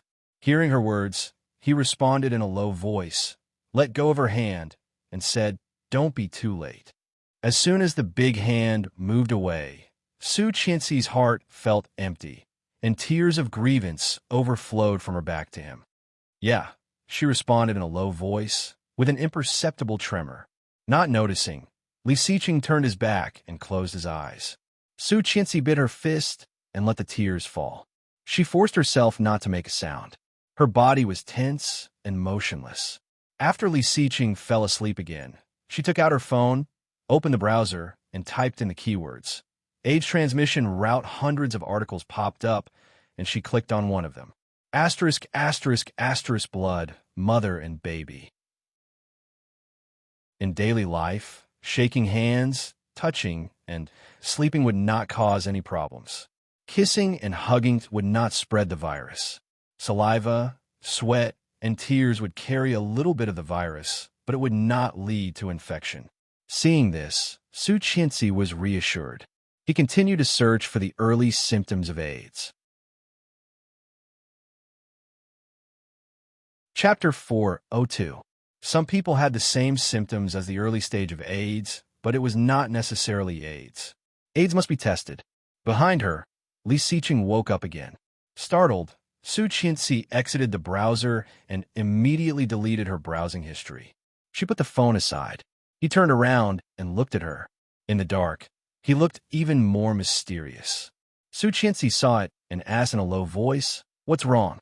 Li Siqing did not answer. He leaned over, put his leg on her, and closed his eyes comfortably. Being hugged, Su Qianxi also nestled in his arms, staring at his chest motionlessly. She stayed awake for most of the night and did not fall asleep until after midnight. When she woke up, Li Siqing was already gone. After washing up, she walked out and found that he had been working in the study early in the morning. He was so busy that he could fly. Su Qianxi did not want to disturb him and went downstairs for breakfast. There was a parking space on campus, but it would be too eye-catching to drive to school. Su Qianxi took a taxi and went to school. It was the end of the semester, and her studies were very busy. Su Qianxi had asked for a few days off because of her illness and missed many classes. After a day of classes, Su Qianxi was still studying in the library. Her phone rang. It was Li Siqing. Still in class. "Yes, I'm studying. I promised Grandpa that I would take you there today." Su Qianxi had completely forgotten about it. Now that he reminded her, she suddenly felt like she had just woken up from a dream. She nodded, packed up her books, and rushed out with her backpack. At the school gate, she immediately saw the Bugatti surrounded by a lot of people. Seeing Su Qianxi walking toward the car, many people knew who it was. "It's Mr. Li. Wow, a rich guy is so different. He changed his Maybach to this car. Wow, when can I afford it? This car costs more than 20 million. Su Qianxi blushed, opened the passenger door, and got in. Li Siqing took her backpack, which was heavy. "Are you done?" she asked. "Yeah." Li Siqing started the car and drove toward the old house. On the day of Grandpa's birthday party, Ming sent out the peach. He said, "You made it yourself." She looked at him and asked, "How did Grandpa react?" "I'm very surprised. I finished all of them." She couldn't help chuckling. "Really? Can Grandpa finish such a big longevity peach by himself? Really?" Li Siqing couldn't help but curl his lips. Ming said that he had never seen an old man who could eat so much. Su Qianxi laughed. Thinking of Grandpa's kind face, her heart was slightly warm. In this world, before Li Siqing, Grandpa was the only person who treated her well. He glanced at her in the rearview mirror and found that although she was smiling, she did not seem to be in a good mood. Or rather, it had been like this for the past few days. She looked normal, but one could see that she was troubled. "Mrs. Li, I'm your husband. If you have any unhappy things, you can tell me. Don't keep it to yourself. It's not good for your health." "Okay, don't you have anything to say to me?" Su Qianxi was dazed and looked at him. He had lost weight recently. Chapter 403. Their eyes met. His eyes were bright and deep with sharp insight. Su Qianxi felt that she had nowhere to hide in front of him.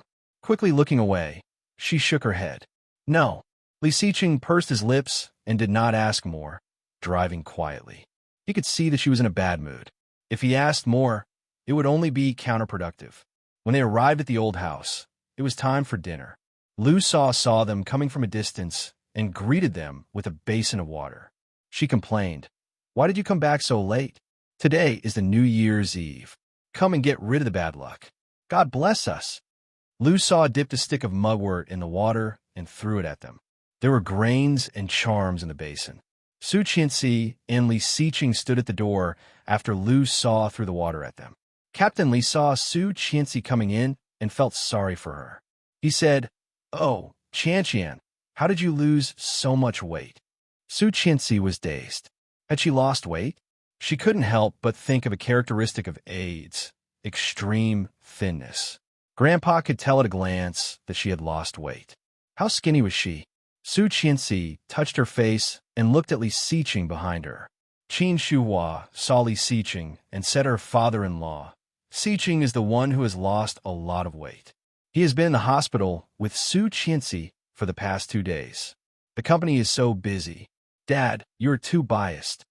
Qianqian is a girl. This boy is so tenacious. He fell from a mountain when he was a child and did not die. He will not starve to death." Su Qianxi was shocked. Fell from mountain? When Qin Shuhua heard this, her expression changed dramatically. Li Xiqing went up and patted her on the shoulder. "It's okay. It's all over." Qin Shuhua gritted her teeth and did not respond. She turned around and walked in. Seeing Qin Shuhua like this, Li Xiqing looked at Captain Li with some blame. Grandpa knew he had said something wrong and shut up. Su Qianxi was very curious, but seeing their expressions, she did not ask more. She would ask him at night. After chatting with Grandpa for a while, the family went to the table. Li Beixing and Li Jinan didn't go home. Lu Sa had prepared a table full of delicious food, but not many people were eating. Qin Shuhua picked food for Li Xiao, Captain Li, and Li Xiqing. Su Qianxi ate silently and did not speak. However, she never expected that Qin Shuhua would pick food for her as well. Su Qianxi was flattered and looked at Qin Shuhua. Qin Shuhua looked a bit embarrassed, but when she saw Li Xiao's eyes, she still said, "Qianxi, I used to be obsessed and thought Tang Minjing was good. Now I know what kind of person Tang Minjing is. I have been fooled for a long time. It must have been hard on you. I thought Tang Minjing's child was really Xiqing's. After all, it was a paternity test. I didn't know she could fake something like that. It was my fault. Qianxi, forgive me, okay?" Su Qianxi was a bit scared and looked at Li Xiqing helplessly. He looked at her, his eyes deep. "Mom is talking to you." Su Qianxi suddenly came to herself and whispered, "Mom, I never blamed you."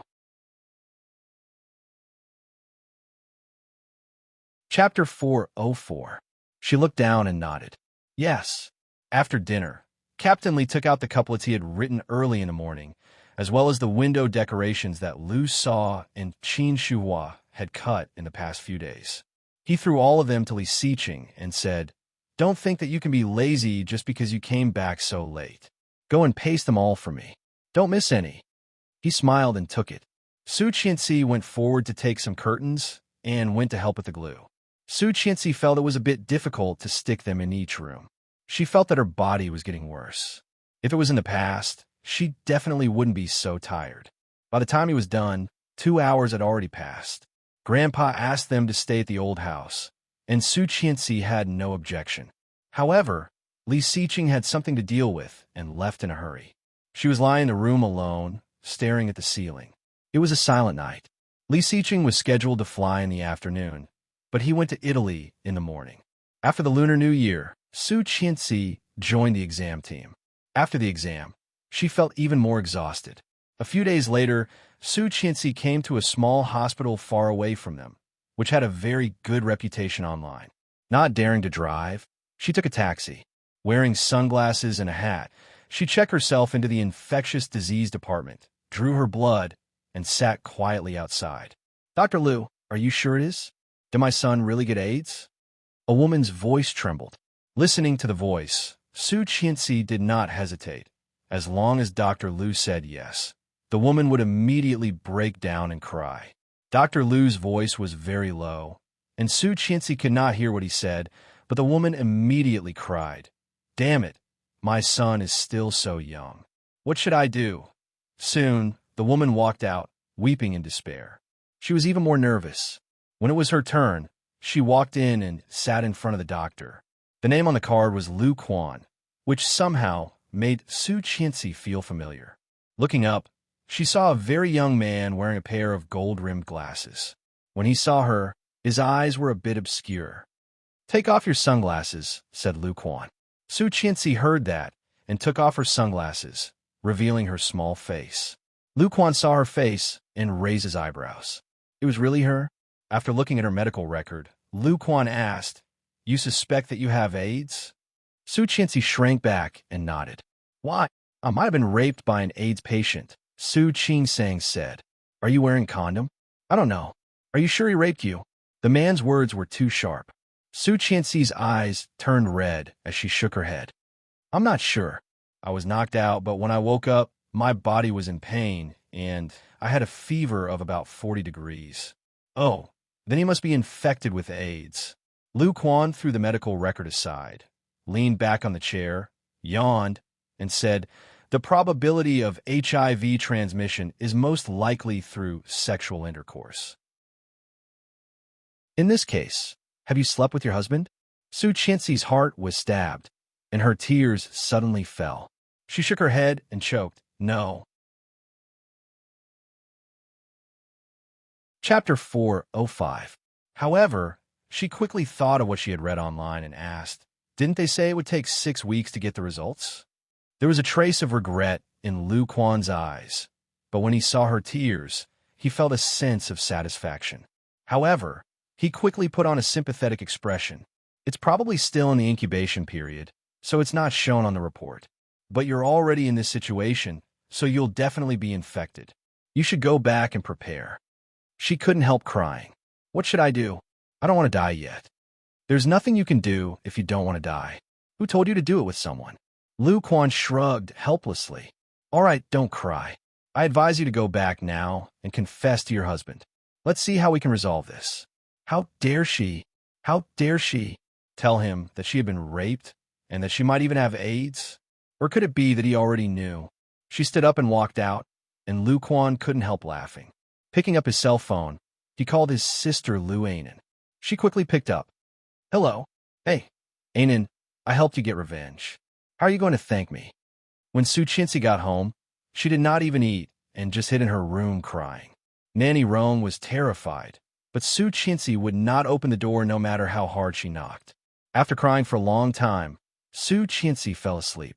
When she was half asleep, she felt someone was taking off her clothes. Su Qianxi suddenly woke up and grabbed the hand. Startled by her sudden movement, he quickly helped her up and took off her coat. "I heard from Nanny Rome that you haven't eaten yet." His voice was low and deep, sounding tired. It was not hard to tell that he had come back in a hurry. It was the 4th day of his business trip. Su Qianxi pursed her lips and burst into tears again. He wiped her tears away and said helplessly, "Why are you crying?" She wiped her tears on her sleeves and threw herself into his arms, sobbing. Li Siqing let her cry, reached out to touch her hair, pulled her up, held her face, and bent down to look at her. "What's wrong? Did you suffer outside?" She shook her head and gritted her teeth, crying so hard that her nose was running. Li Siqing chuckled and took 2 tissues from the bed to wipe away her snot. "You look so ugly. I can't bear to look at you." She blushed and looked away, wiping away her tears and snot before saying, "Mr. Liam." He took off his jacket, threw it on the sofa, leaned toward her, and looked at her. "What do you want to say?" Su Qianxi's eyes became red again. Li Siqing sighed, hugged her, and said, "It's too cold outside. It's more comfortable to hug my wife." Su Qianxi blinked, and his lips were already on hers. The kiss went from shallow to deep. Su Qianxi's heart pounded, and she hugged him. He hugged her and pushed her onto the bed. Lifting her sweater with his big hand, he reached under her clothes, breathing faster and faster. she suddenly thought of something, raised her head, and shouted, "No!" Chapter 406. Su Qianxi's clothes were taken off very quickly. Blushing, she still gritted her teeth and refused. "No, no, why?" He stopped and looked at her. Su Qianxi stuttered, her heart palpitating. When the words were on the tip of her tongue, her tears fell again, and she burst into tears.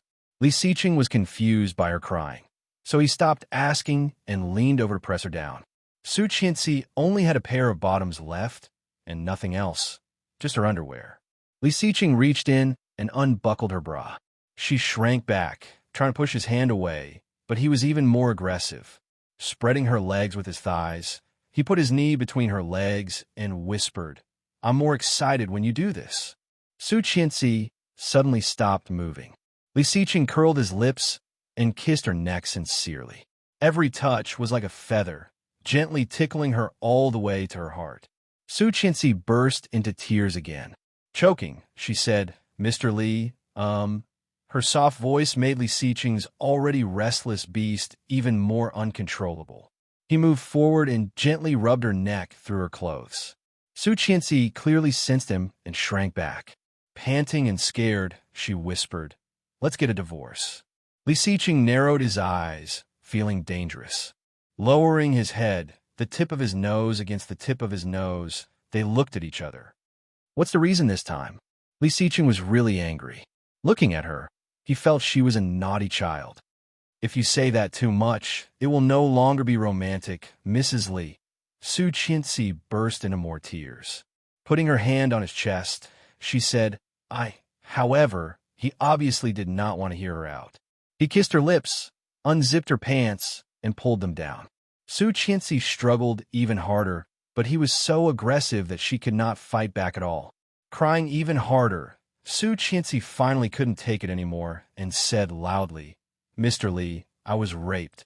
Do you know that?" Li Xiqing paused and suddenly composed himself. His eyes were like that of an ancient beast, dangerous. "What did you say?" She burst into tears, desperate to the extreme. Under him, she was so wrong that she could not speak. He let go of her and helped her up. Wiping away her tears, he asked in a low and dangerous voice, "Who is it? During my business trip?" She sobbed hard, unable to say a word. "Louis Han." Li Xiqing said what he was thinking, and his heart sank. Hearing that, Su Qianxi stopped crying, took his hand, and shook her head. No, who is that? Other than Louis Han. Li Xiqing could not think of anyone else with such a motive and courage. She sniffled, and he suppressed his impatience, took 2 tissues, and wiped her tears. Chapter 407. Li Xiqing looked at her and suddenly laughed. He asked in a deep voice, "Which hospital are you from?" Su Qianxi shuddered and stopped crying. "You went to the mental hospital, right?" Gritting his teeth, Li Xiqing poked her head with his finger. "How can you be so stupid? What's in your head? Was your brain filled with water when you were a child?" She felt wronged and cried even harder. She slapped him on the shoulder and yelled, "You are stupid. You are the one with water in your head." He felt angry and amused. He grabbed her hand and pushed her down again. Ignoring the tears and snot on her face, he lowered his head and kissed her hard. The unexpected kiss made Su Qianxi struggle even more. Angrily, she patted his back. She had said she had AIDS. Why did he still kiss her? Why did he still kiss her? Didn't he know it was contagious? Su Qianxi was very angry, but she couldn't help feeling sad and wronged. Her heart seemed to be grasped by him, aching so much that tears kept falling. She didn't want to die yet. She didn't want him to be infected by her and die with her. However, she couldn't break free. He took the air from her mouth, moved his lips down, and bit her collarbone.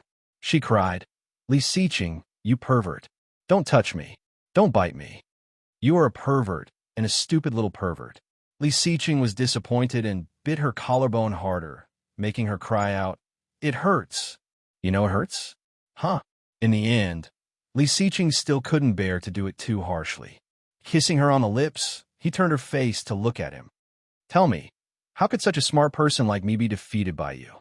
Su Qianxi felt insulted and gave him a stare. What did he mean? Was he saying she was stupid?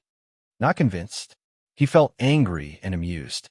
Gritting his teeth, he said, "If you are not convinced, then don't be so stupid in the future. Do you think you were raped by that girl with AIDS?" Su Qianxi pursed her lips and almost cried her heart out. That person did take the medicine, but when I went over, he hadn't completely acted up. It was only after I beat the old woman up that he acted up. She stared at him incredulously and blurted out, "You hit a woman?" Li Xiqing was speechless. He glanced at her gloomily and said matter-of-factly, "In that kind of situation, it would be good if I didn't kill her." And then the medicine took effect on the monkey. I gave the old woman to him. Su Qianxi's eyes widened. She wanted to say something, but her voice was drowned out by a sob. He wanted to teach her a lesson, but seeing her crying like this, he suddenly felt reluctant. Annoyed, he got up and took a few tissues to wipe her tears. Annoyed and depressed, he said, "Do you know how pigs die?" Su Qianxi reached out and pushed him hard, angry. Li Xiqing leaned down again and whispered, "Are you angry?" Su Qianxi looked away and tried to recall in her mind. Li Xiqing chuckled. "Don't you know if you've ever been touched by anyone?"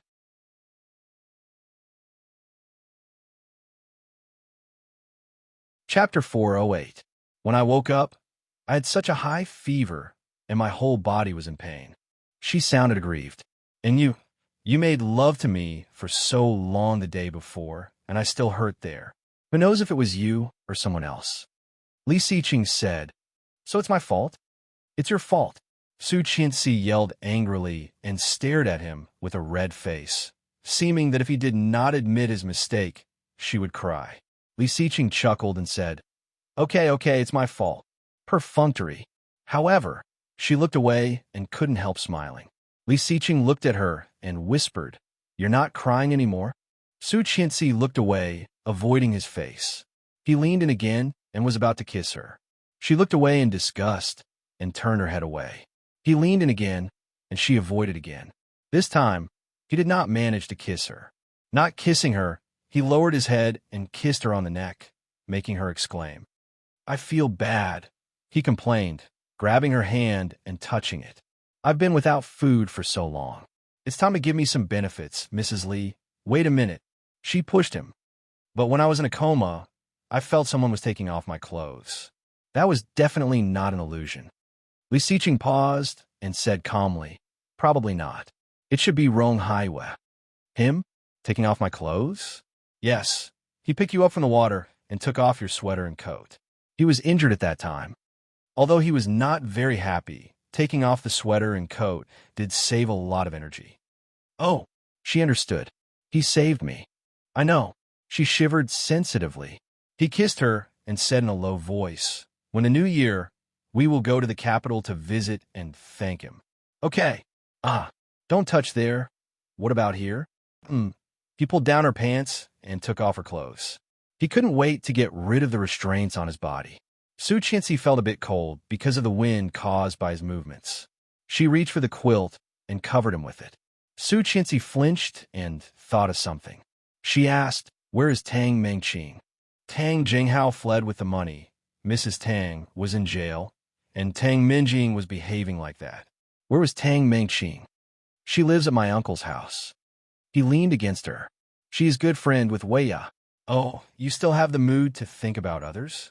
He folded her legs and rubbed them gently. She still found it hard to believe. Pushing him, she asked, "Are you sure what you said is true?" "I wasn't." Li Xiqing was speechless. Taking her hand away, he bent over and whispered, "Now I do." Su Qianxi groaned and looked annoyed when she heard that. Pushing him away, she said, "You bad guy. Don't you like it?" "Huh?" Li Xiqing's voice rose slightly. "No." Chapter 409. Gritting his teeth, he put on his clothes and picked her up without saying a word. Feeling guilty, she looked at him weakly and grabbed his collar like a child who had done something wrong. She whispered, "I can walk by myself." "Shut up." Li Xiqing was very annoyed. He carried her downstairs, took his car keys and wallet, and walked her to his car. Su Qianxi did not say anything. She heard that a man with an insatiable appetite was the worst. Although he felt wronged, he was still rational.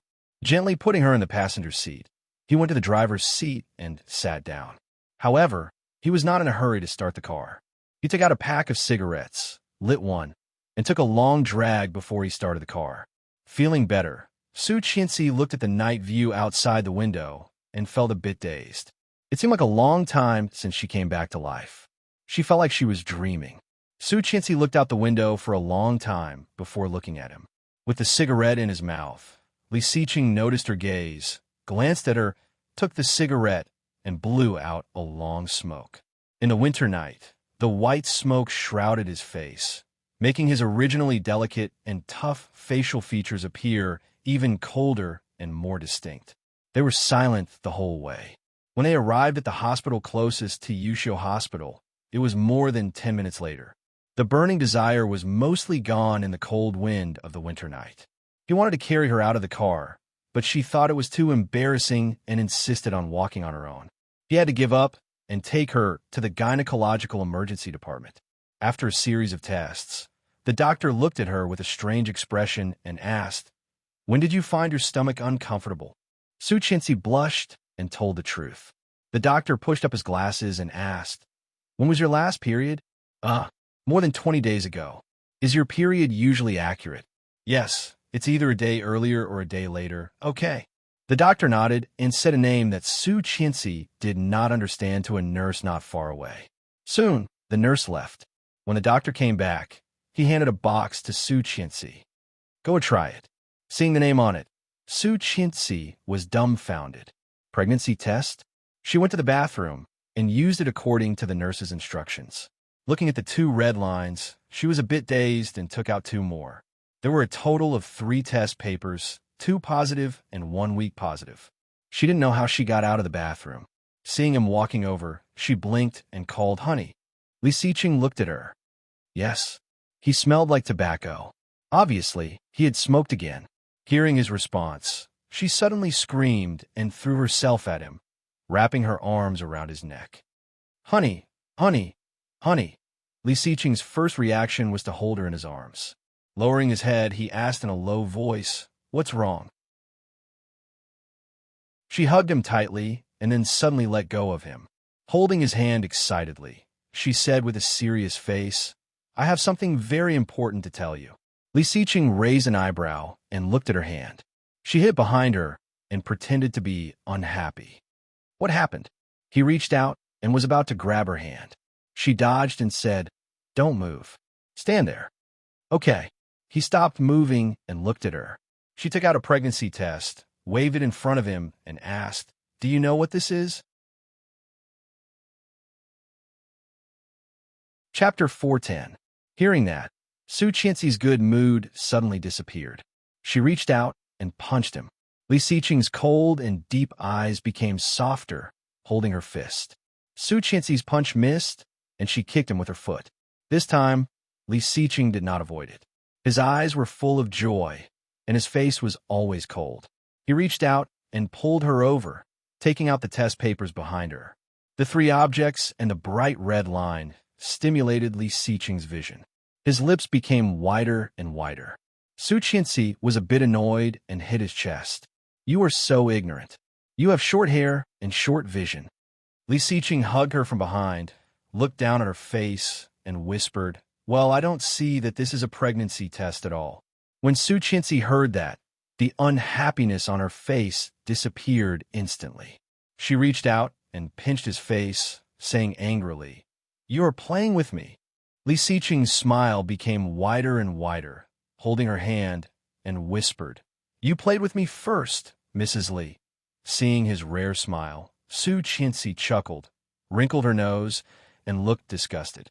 "Go away. Did you already know? I just saw the nurse go to get the pregnancy test paper." "No wonder." Su Qianxi was a bit disappointed and pushed him. "Can't you pretend to be surprised by me?" "Why do I have to pretend?" Li Xiqing's eyes were sparkling, as if he wanted to suck her in. He couldn't help putting his hand on her lower abdomen.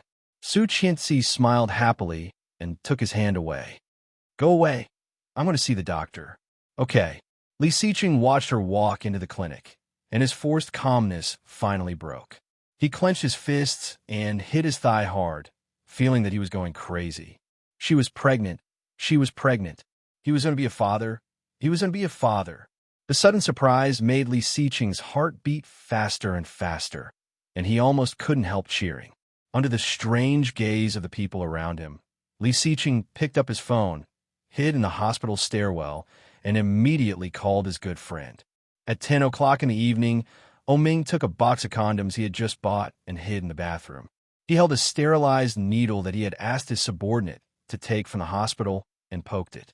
Suddenly, a voice rang out, and Oming was startled. When he realized it was his phone, he breathed a sigh of relief. My goodness, I really can't do bad things. Once I do bad things, I'll feel guilty. Rubbing the lubrication from the condom, Oming took out his phone from his pocket. After seeing it was Li Siqing, he felt a little bored. This guy had been too happy recently. He didn't want to see him. Hang up. Lowering his head, he continued poking and poking. However, Li Siqing did not give up, and his phone rang again. Despite his impatience, Oming picked up the phone. Hello. Haha. Oming. Oming shivered and looked at the caller. F***CK. Was it really Li Siqing? Did you see a ghost? Oming wasn't in a good mood.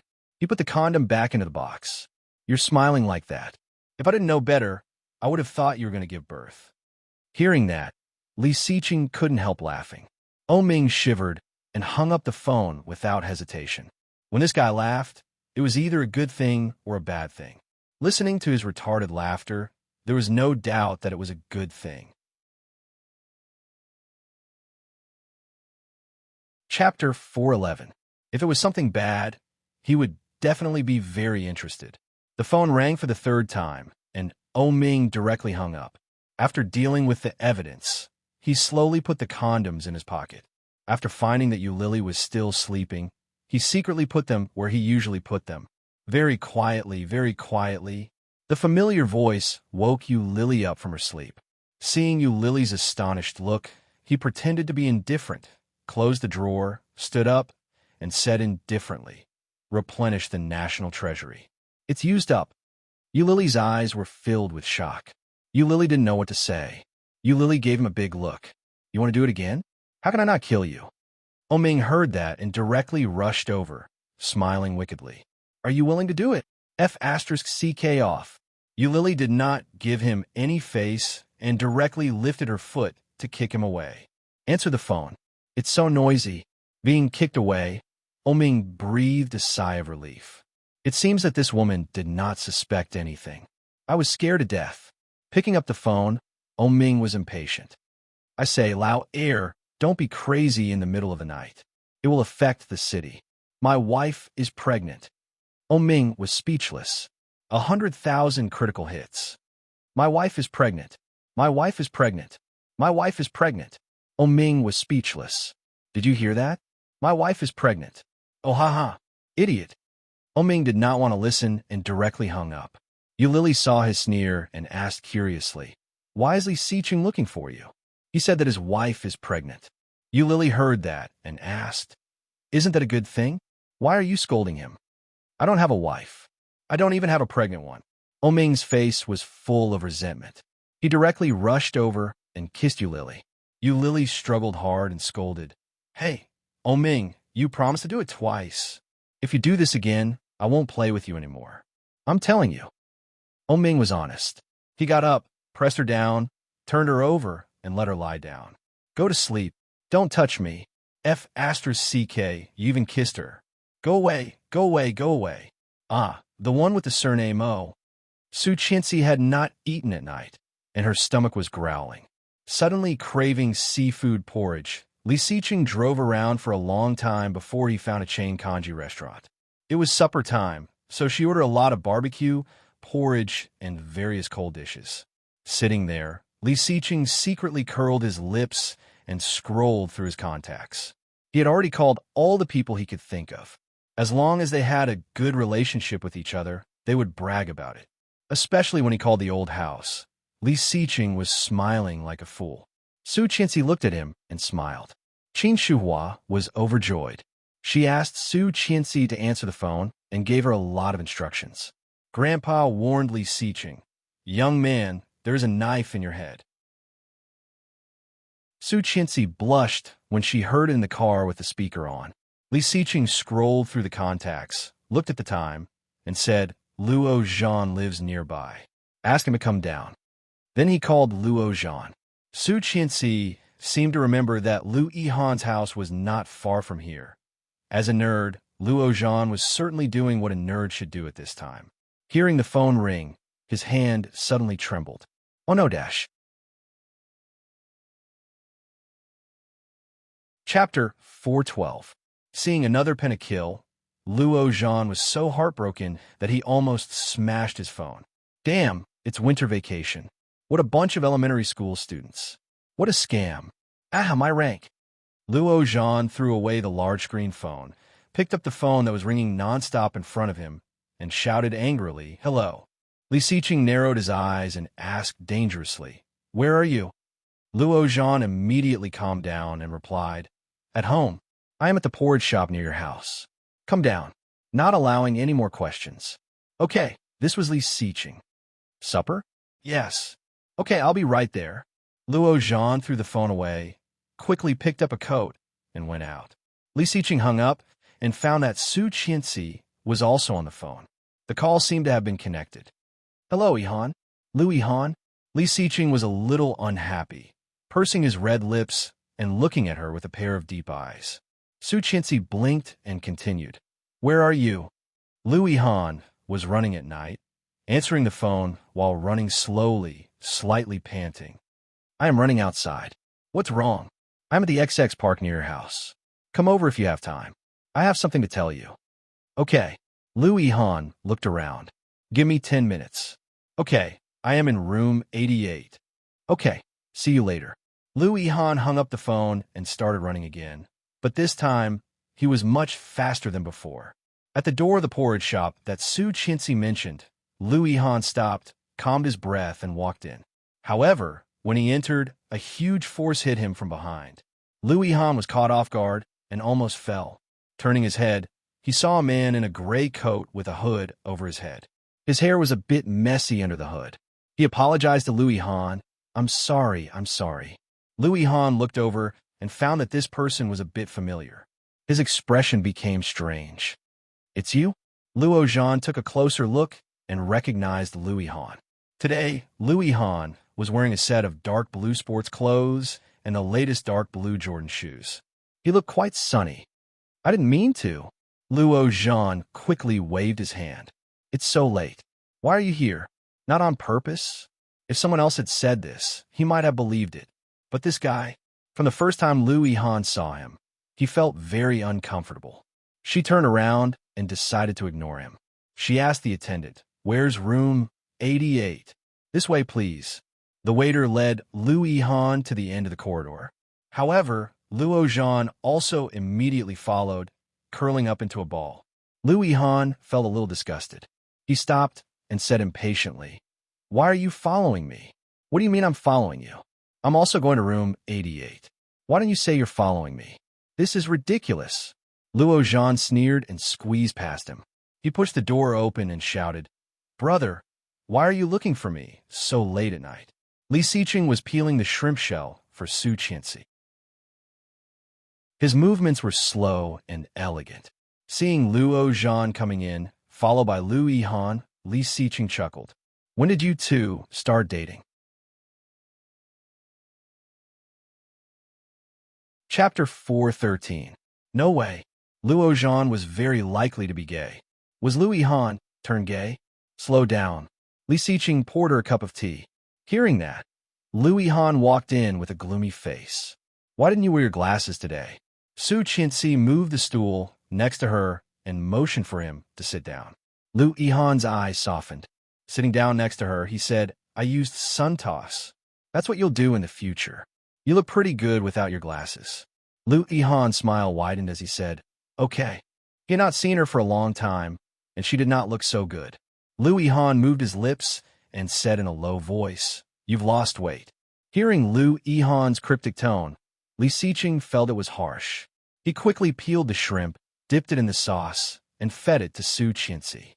Honey, Su Qianxi did not hesitate to take a bite of the shrimp. After eating half of it, Li Xiqing put the other half in his mouth. After eating, she glanced at Lu Yihan casually. Lu Yihan's expression at the moment was indescribable. Ouch, it hurts my eyes. Luo Zhan covered his eyes. It's not good for you two to show up late at night, right? The waiter snickered and served them tea. Luo Zhan gulped it down unceremoniously and asked, Go ahead. You usually don't come to me for no reason. Now that you've invited me for supper, there must be something you want me to do. Humph, look how well he knew him. Maybe he could blackmail him even more.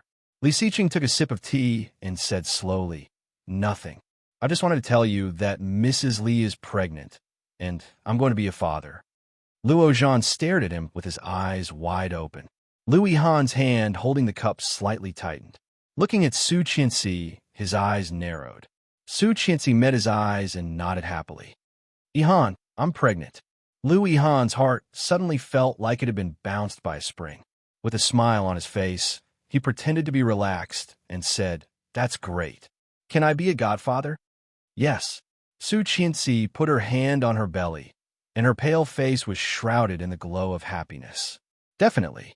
Lu Yihan's eyes darkened. He picked up the teacup and took a sip. Li Xiqing clearly noticed that the smile on his lips was a bit stiff. Come, let me introduce you. She looked at Luo Zhan. Luo Zhan, this is my good friend, Lu Yihan. Yes. Luo Zhan pouted.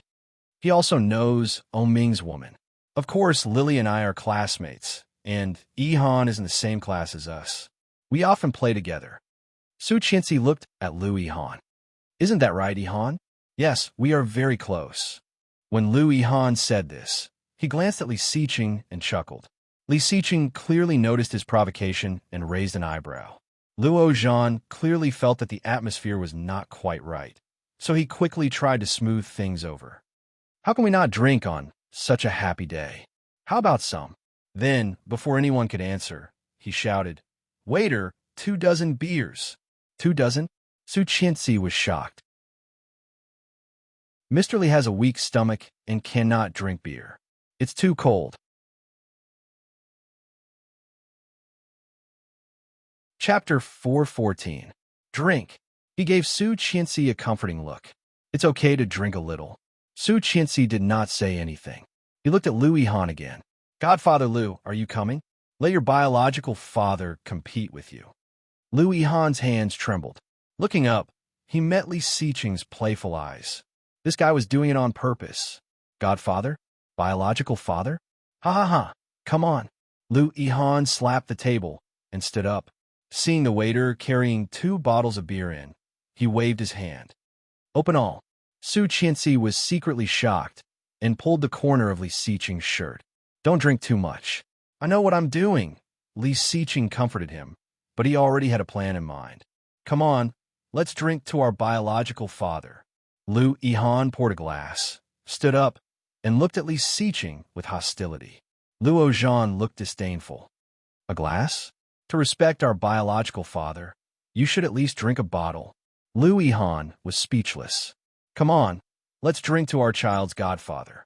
Li Xiqing picked up a bottle and gulped it down. Lu Yihan felt his face was burning and sullenly took another bottle. Godfather, let's drink 2 bottles. After gulping down a bottle, Lu Yihan followed up with another. Su Qianxi was shocked and exclaimed, It's easy to get drunk like this. Lu Yihan looked at her, and his eyes softened. He whispered, It's okay. I can drink better than you think. Li Xiqing was furious, sneered inwardly, and shouted, 2 more dozen. In less than half an hour, the 3 of them had drunk 6 dozen beers. In other words, it was 3 people, but in fact, the main force was Luo Zhan and Lu Yihan. After Li Xiqing drank 3 or 4 bottles, Su Qianxi ordered him to stop. He also found a perfect excuse to drive and stepped aside to watch the game with his wife in his arms. Luo Zhan and Lu Yihan's drinking capacity was not bad, but it was definitely not good. After drinking so much in a row, it was inevitable that they were a bit drunk and started to brag. Luo Zhan put 1 foot on the stool and pointed to the sky. Let me tell you, if I were in school, I would be loved by everyone. Look at my face, is it bad? Ugh. It's because I'm too demanding that I can't find a girlfriend now, and my two sisters-in-law even think that I'm gay. You mother of asterisk cur bullied me, doubted me. Lu Yihan leaned on the table and blushed. Come on, I haven't told her that when I was in school. I was chased all the way home. Qianqian knows. You can ask her. Su Qianxi chuckled. That's nothing. When Yihan was in school, he was already named the top hacker in our school forum. He's awesome. Tisk. Luo Zhan was dismissive. He looked up at the sky and said weakly, when I was in school, I was already an international hacker. Top hacker is nothing. Are you still not convinced? Lu Yihan looked contemptuous and got up from the table. Luo Zhan put his hands on the edge of the table and shouted, I'm not convinced. I'm Hacker Z. That's because I don't want to develop in that direction. Otherwise, do you think you're famous in the industry? Naive. Oh my. Luo Zhan slammed the bottle on the table and roared. It seems that you're deliberately going against me today. Bullshit, I can also. Lu Yihan said contemptuously. What's there to fight about? Li Siqing said casually as he poured water for Su Qianxi. Just go and compete. Luo Zhan has several computers at home. Yes, go to my house, compete. Luo Zhan got off the table and reached out to Lu Yihan. Let's go. You'll know after the competition. Do you dare? Chapter 415. Luo Zhan stumbled to Lu Yihan's side and put his arm around his back. Lu Yihan mocked mercilessly. You can't even stand properly. What's the point of competing? You can't stand properly. Obviously, you are swaying. Come on, let's go home and sleep after the competition. I'll beat you in a second. I'm telling you. I'll say it back to you. The two of them walked out with their arms around each other's shoulders, stumbling and smelling of alcohol. Su Qianxi looked at them worriedly and pushed Li Siqing. You must be doing this on purpose. They're already drunk. Go check it out. There's nothing to see. It's just a competition. Li Siqing did not care. Are you full? Go home. Su Qianxi stared at him and stood up to catch up with Luo Zhan and Lu Yihan. The two guys supported each other and had already walked out of the door. It was a bit cold outside, and Su Qianxi's coat was still left in the room. Su Qianxi shivered and looked out, finding that the two men had disappeared. Walking around, she found that the two of them had fallen in the grass, Lu Yihan on the bottom and Luo Zhan on top. Yihan! Su Qianxi exclaimed and went to pull him up. Although Lu Yihan was drunk, he also recognized the voice. His eyes opened, he got up, shook his head, looked at Su Qianxi, and said with a smile, Qianqian, you are drunk. I'll take you home. No, Luo Zhan shouted and kicked Lu Yihan. We haven't even started yet, and you want to run away at the last minute? Coward! Lu Yihan was furious and kicked him back. Get up. Let's compete. I'm not afraid of you. Let's go. Su Qianxi grabbed Lu Yihan's hand and shouted, Yihan, stop it. Let's go home. No. Qianqian, you don't understand. This is a fight between men. Lu Yihan waved his hand. Yes, this is a fight between men. Luo Zhan got up and grabbed Lu Yihan. Don't run away. Let's go. Who the F*** CK escaped? Let's go. Lu Yihan was dragged by him, and the two staggered toward the neighborhood where Luo Zhan was. Seeing that they were about to leave, she yelled, Li Siqing. She did not respond and ran to the door of the porridge shop. Then she saw him slowly walking out and giving her a massage. Su Qianxi grabbed him and shouted anxiously, Hurry up, they're all gone. Li Siqing glanced at the direction they were going and said nonchalantly, The direction is not wrong. We can go back. Su Qianxi was exasperated. If they are together, something bad will happen. What can happen to two men? Li Siqing pinched her cheek. Don't worry. They are both straight men. Su Qianxi nodded. Lu Yihan also liked Su Qianxi, and there was no doubt that he was straight. But Luo Zhan should also be straight, right? Su Qianxi heard that, glanced at him, and said, I'm not worried about that. I'm just afraid that they are too drunk and will freeze on the street. Then we will know if we follow them. Li Siqing pinched her nose. I'll go get the car. Okay.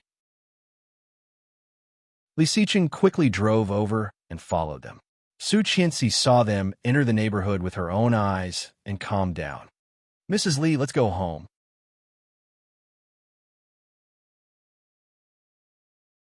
Chapter 416. The two walked up with their arms around each other's shoulders, and Luo Zhan began to dig into his pockets. Lu Yihan waited for him to open the door, leaning against the cold wall with a splitting headache. After waiting for a long time, Luo Zhan still did not find the key. He stood there stunned. Lu Yihan was impatient and waved his hand. Can you do it or not? Take it out. Luo Zhan snorted and searched all the pockets. Strange, where's my key? Lu Yihan was annoyed.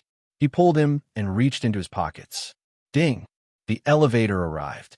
A girl came over with a bag, took out the key, and opened the door. Lu Yihan and Luo Zhan did not care. Lu Yihan started to search under Luo Zhan's shirt. He felt something hard, but Luo Zhan's trouser pocket was too tight for Lu Yihan to take it out. Hey, relax. I can't get out. The girl heard this and looked over. From her angle, she could clearly see the two of them overlapping. Luo Zhan shouted, Come out. I'm already very relaxed. Oh, it's going to break. Put your foot down. The girl's eyes lit up, but she quickly opened the door, walked in, and quietly hid at the door to watch. Finally, Lu Yihan took it out, and then there was the sound of a key. The girl blushed. Oh no, you're taking out the key. I thought you were taking out the bird. Then Lu Yihan inserted the key, and the door opened. As soon as he opened the door, he smelled the traditional smell of an otaku. Clothes, socks, and scarves were all piled together on the sofa. Inside, there was a long row of desks with 3 computers in a row. There were takeout boxes in the trash can at the bottom. Looking up, there was a stack of instant noodles, including Master Kong, Uni-President, and a few that Lu Yihan had never seen before, as well as all kinds of ham sausage, instant noodle partners, and kimchi. This Lu Yihan looked disgusted. Why does this look like a dog kennel? No, a dog kennel is much cleaner than this. Luo Zhan snorted, closed the door, and went into the bathroom. Lu Yihan took off his coat and sat on the sofa. Casually grabbing it, it was a used sock. This is... Lu Yihan's obsessive-compulsive disorder was acting up. His head was already hurting, and seeing this scene, he had a headache. He just sorted the pile of dirty clothes and socks, and then he heard Luo Zhan's voice. He shouted, Come on, come on, come on, come on. Lu Yihan looked disdainful. Dog kennel. Luo Zhan also felt that his nest was like a dog's nest, but he didn't care at all. He turned on a computer, and all 3 screens were lit up. Then Luo Zhan rummaged below, found a laptop, and threw it to him. Lu Yihan opened it and started typing. He was getting more and more dizzy and had a terrible headache. After turning on, Luo Zhan couldn't stand it. It's so dirty, Lu Yihan complained, but when he smelled the vomit, he couldn't help but throw up. The two of them vomited together. Lu Yihan accidentally vomited on himself and took off his clothes in disgust. Luo Zhan was also disgusted. He stumbled to his feet and wiped his mouth with his sleeve. Let's go. I'll take you to a clean place. As she spoke, she took off her shirt, pulled Lu Yihan back to the room, and fell into her own bed. The room was much cleaner. Lu Yihan didn't mind and fell into his bed. The two of them, one horizontally and the other vertically, were sleeping soundly, completely unaware of what was happening. In the middle of the night, Lu Yihan was shivering from the cold. He hugged a stove and slept soundly.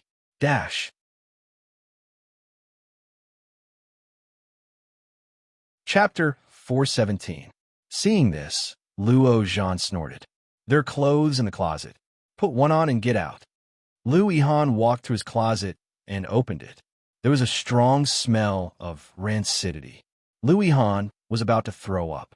His first reaction was to close the closet door. Resisting the urge to beat him up, he gritted his teeth. Can't you live like a human being? Luo Zhan rolled his eyes at him. Wear it or not. I don't even want to wear my new clothes. There was no heating in the south, and it was raining outside. The temperature was only a few degrees. Lu Yihan shivered in the cold, jumped onto the bed, and pulled the quilt over him. Hey, what are you doing? Are you gay? Luo Zhan yelled. Lu Yihan was much stronger than him. Pulling the quilt over to him, he felt much more comfortable. Luo Zhan did not have anything on him. Leaning against Li Xiqing's cold body, he did not fight him, in case he froze to death and had to take legal responsibility. Pursing his lips, Luo Zhan reached out to open the cabinet on the bed and pulled out another quilt. Rolling the quilt, he walked down, opened the closet, and threw a few clothes at Louis Han. After Louis Han was comfortable, he picked up the clothes and saw the brand new tags on them. He couldn't help but laugh and said, "My goodness, such nice clothes, but you made them look like they were worn by a tramp. You don't want them? Give them back." Then he reached out to take them back. How could Louis Han give them back? He put the clothes on. However, they were a bit short.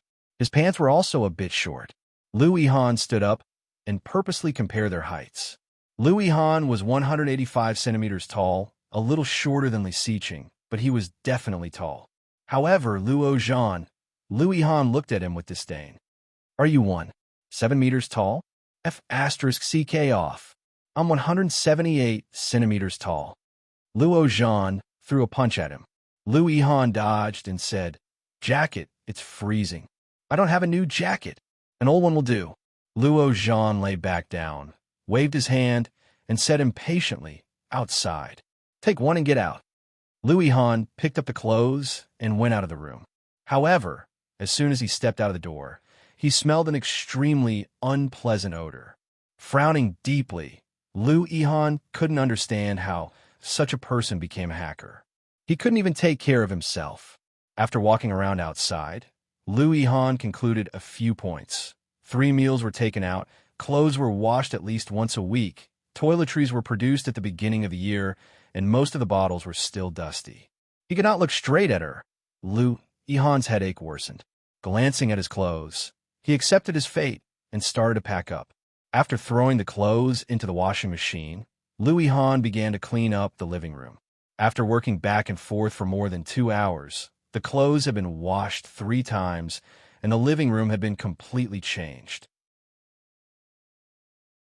Louis Han was very satisfied with his masterpiece. He opened the door and went in. Luo Zhan was sound asleep. She searched through his wardrobe, new, old, expensive, cheap. She didn't care if they were ruined or shrunk.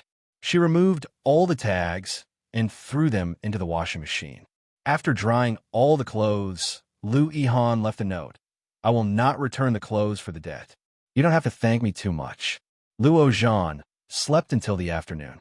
When he woke up, it was already past 3 o'clock. Seeing the note on the bedside table, Luo Zhan didn't care.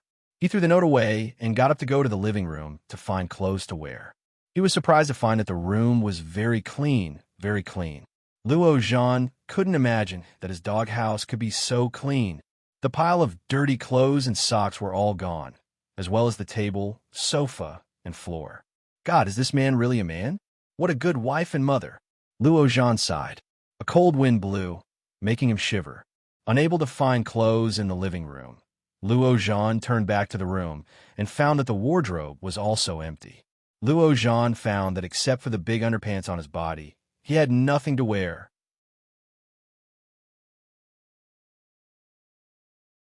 Chapter 4:18. It was colder this year than usual. Su Qianxi was learning how to make cakes from Lu Sa in the kitchen. Tomorrow was New Year's Eve, so she could keep the cakes for the ancestors. Qin Shuhua also came in to help. While teaching Su Qianxi, she also told her what to pay attention to during the new year. Su Qianxi listened and felt the atmosphere was harmonious. Song Yifan had just returned from London and immediately came to visit the old house. Hearing that Song Yifan was back, Su Qianxi happily told Qin Shuhua and ran to the living room. Seeing Song Yifan and Li Xiqing sitting face to face, she called Dad. Song Yifan's heart melted when he heard that. He waved at her and said, "Su Qianxi, I brought you a gift." Su Qianxi was even more surprised. She quickly walked up and sat next to him, looking forward to seeing him take out a gift bag. "Thank you, Dad." It was the first time Su Qianxi had received a gift from her father. She held it with joy and couldn't hide her smile. Li Xiqing was a bit jealous, but seeing her so happy, he did not say anything. He said slowly, "What did father-in-law Song bring for you? Don't you want to open it?" Su Qianxi did not let go of the gift and said, "I'll open it tonight." Song Yifan chuckled and rubbed her hair. In a few days. Do you want to go back to your hometown with me? Your hometown? Yes. Grandma is there. I told her about you, and she wants to see you. Where is it? Dan's City. Wow, that's far. Su Qianxi blinked, her big eyes sparkling. She was a bit excited. Do you want to drive there? Yes, it's about 3 hours. Great. Su Qianxi happily agreed and looked at Li Xiqing. Mr. Li, do you want to go? Okay. It was rare for Su Qianxi to be so interested. So how could Li Xiqing say no? Su Qianxi got Li Xiqing's approval and smiled even more happily. She asked Song Yifan, "Then why don't you spend the New Year here? Tomorrow is New Year's Eve. Shall we go together after dinner?" "No, thanks. I have to go back to spend the New Year with my parents. I will come pick you up on the second day of the New Year." "What?" She was a bit disappointed. "You have to come all the way here?" "No, I'll let him drive there. We'll use the navigation. Give me the address." "Well, it's more convenient this way." He waved at her. "Come here." "What?" Although Su Qianxi was asking, she had already walked over. He reached out and hugged her in his arms. "It's a bit cold. Hug my wife to warm your hands." She blushed and nudged him with her elbow. "Don't be serious. It's really cold. Feel my hand if you don't believe me." She touched it, and it was indeed a bit cold. She grabbed his hand and put it in her pocket. With a smile on his face, Li Xiqing held her tighter. Song Yifan did not know whether to laugh or cry. "In front of me, who has been single for 10,000 years, is it appropriate for you to act like this? You'll get used to it." Li Xiqing did not feel embarrassed at all. Su Qianxi blushed and felt a little embarrassed.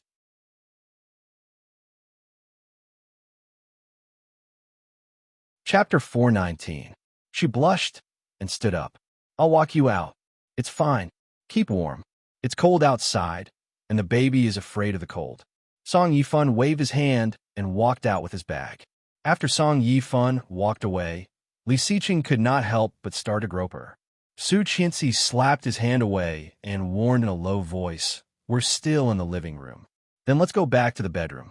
Li Xiqing stood up with her in his arms and carried her back to the bedroom despite her protests. Su Qianxi blushed, reached out, and patted his back, shouting, "Stomach, stomach!" He paused and felt a bit resentful. He reached out and opened the door. Entering the room, he locked the door behind him, then put her on the bed and kissed her hard on the face. Gritting his teeth, he whispered, "I shouldn't have let you get pregnant so early." Su Qianxi chuckled, put her arms around his neck, and kissed him on the lips. "Just wait a few more months." 2 months. 9 months. The baby is less than a month old. 2 months. Didn't you say the first 3 months and the last 3 months wouldn't work? He bit her. "Only 2 months left, Mrs. Li."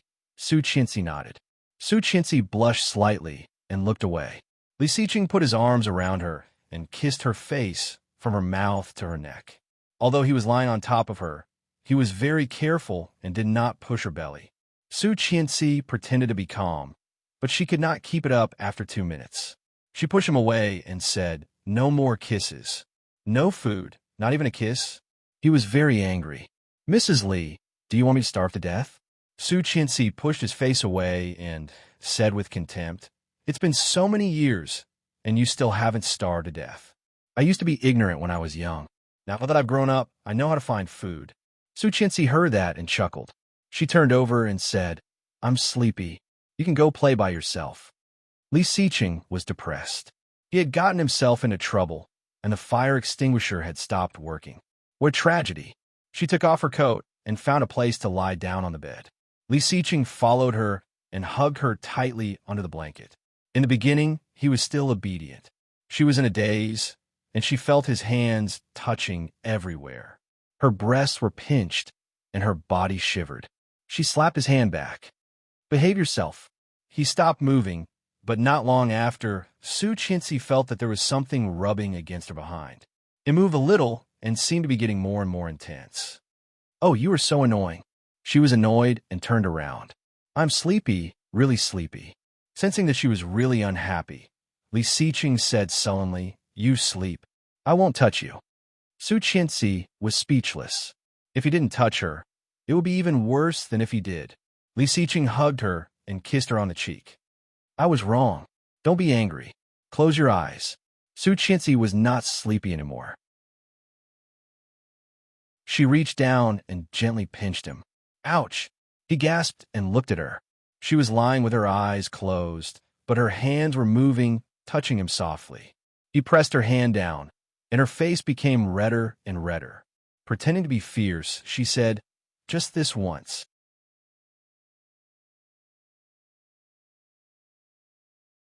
Chapter 420. Su Qianxi blushed even more. Unbuttoning his shirt, she reached inside. Li Xiqing put her hand in and guided her. Su Qianxi closed her eyes and blushed the whole time. At the last moment, someone knocked on the door. Su Qianxi wanted to take her hand back, but was stopped by Li Xiqing. Just a little bit more. Li Xiqing felt a bit uncomfortable, holding her hand with a low growl. Li Xiqing wiped himself with a tissue and went to open the door. However, it was someone he had expected. Su Qianxi also got up and looked out. Standing in front of their door was a young man who looked about 24 or 25 years old. He had long hair, red lips, white teeth, and bronze skin, looking healthy and strong. Looking at his facial features, he was somewhat similar to Li Xiqing, but Li Xiqing looked more cold and reserved, while this man looked a bit dangerous and fierce, arrogant and domineering. He was very tall and looked a little taller than Li Xiqing, but his body looked much stronger than Li Xiqing. In such a cold winter, he was only wearing a tight black vest, which outlined his healthy and strong biceps, which made Li Xiqing's eyes twinkle. When a young man saw Li Xiqing, he whistled, "Long time no see, brother." Su Qianxi walked over and saw the man. Her eyes lit up and she said, "Brother-in-law, sister-in-law is so beautiful." Li Jin curled his lips. It was not a big smile, but it was very eye-catching. It was the first time that Su Qianxi had been complimented by a man of his age. She blushed and said, "Thank you." Li Xiqing felt a sense of crisis. He pushed his brother away and slammed the door. Su Qianxi blinked and looked at him in confusion.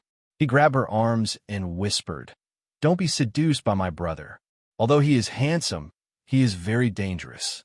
Su Qianxi smiled and said helplessly, "Is your brother?" However, Li Jinan was indeed very dangerous. Captain Li's generation was a general, and Li Xiqing and Li Jinan's generation was the third generation of the military. Except for Li Xiqing, the three brothers of the Li family had all joined the army. However, Li Beixing was a true lieutenant colonel. As for Li Jinan, it wasn't easy for him to obtain a few military merits in Xinjiang and become a major, but he had to retire at the most critical moment.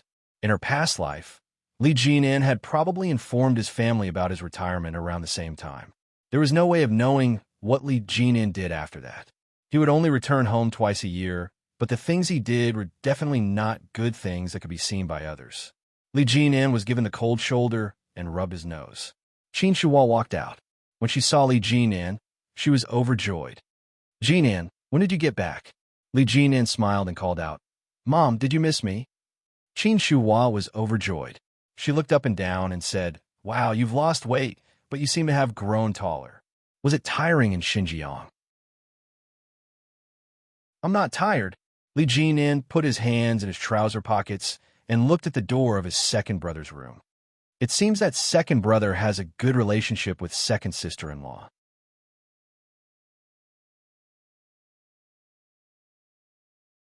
Chapter 421. I'm not cold. Li Jinan hugged Qin Shuhua. "Where's Grandpa?" "He's in the room. Let's go see your father."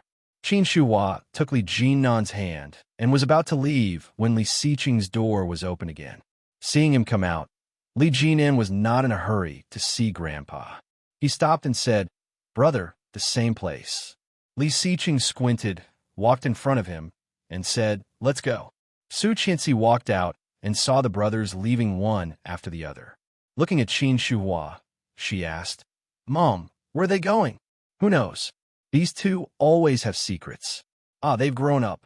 Qin Shuhua sighed and then seemed to think of something. Waving at Su Qianxi, she said, "Look at the children's clothes your aunt sent from abroad. I'll give them to you." "Ah, that's too soon." "Not soon. We have to ask your grandpa to give the child a name." Su Qianxi was a bit embarrassed. "How old is he?" "It's not even a month. It's better to be prepared." "Come on, Li Jinan threw a cigarette to Li Xiqing, lit it, and took a drag. Li Xiqing looked at him with a complicated look. Have you decided? Yes. It's not easy to be where you are now. Have you thought about it? I have submitted the application. Li Jinan let out a long puff of smoke. There is no turning back. Li Xiqing sneered and hit him on the shoulder. Dad will break your legs. Fine, I'll just give up my legs. Li Jinan grinned, bright but playful. I still have you. At most, I'll be punished and stay in the hospital for a few days, and everything will be fine. The punishment will hurt a lot. Li Xiqing let out a breath. Think about it yourself, but it's really a pity. You've already made it this far. How many people can't reach this level in their lifetime? When Li Jinan heard that, he knew that Li Xiqing approved of his way of doing things. He took his hand away with a smile and flicked the ash off his cigarette. This kind of life is boring. It's not what I want. You want to explore the world. Do you want to explore the world? I haven't decided yet. I'll see when the time comes. Anyway, I'm not going back to the army. It's boring. Li Xiqing patted him on the shoulder with sympathy and admiration. Then think about how to tell Grandpa and Dad. We'll talk about it after the new year. Let's enjoy the next few days first. Li Jinan's lips curled up. He was as ruffian as ever. He reached out and hammered him. I'll take you to a party tomorrow night. I guarantee it'll be fresh and exciting. Tomorrow is New Year's Eve. Stay at home and accompany Grandpa. You won't be home for many days. No, I have to go tomorrow. You go too. I want to accompany your sister-in-law. Bring sister-in-law along. Li Xiqing glanced at him and asked, what game? A bet? Li Jinan's voice lowered. I don't have any money. Li Xiqing was speechless. That was what she was planning. Turning around, Li Xiqing decided to ignore him. Back inside, Lu Sa was already preparing dinner. Qin Shuhua and Su Qianxi were sitting on the sofa, playing with a lot of things. There were children's clothes and toys. Li Jinan smiled wickedly. Mom, didn't sister-in-law just get pregnant? You are too impatient.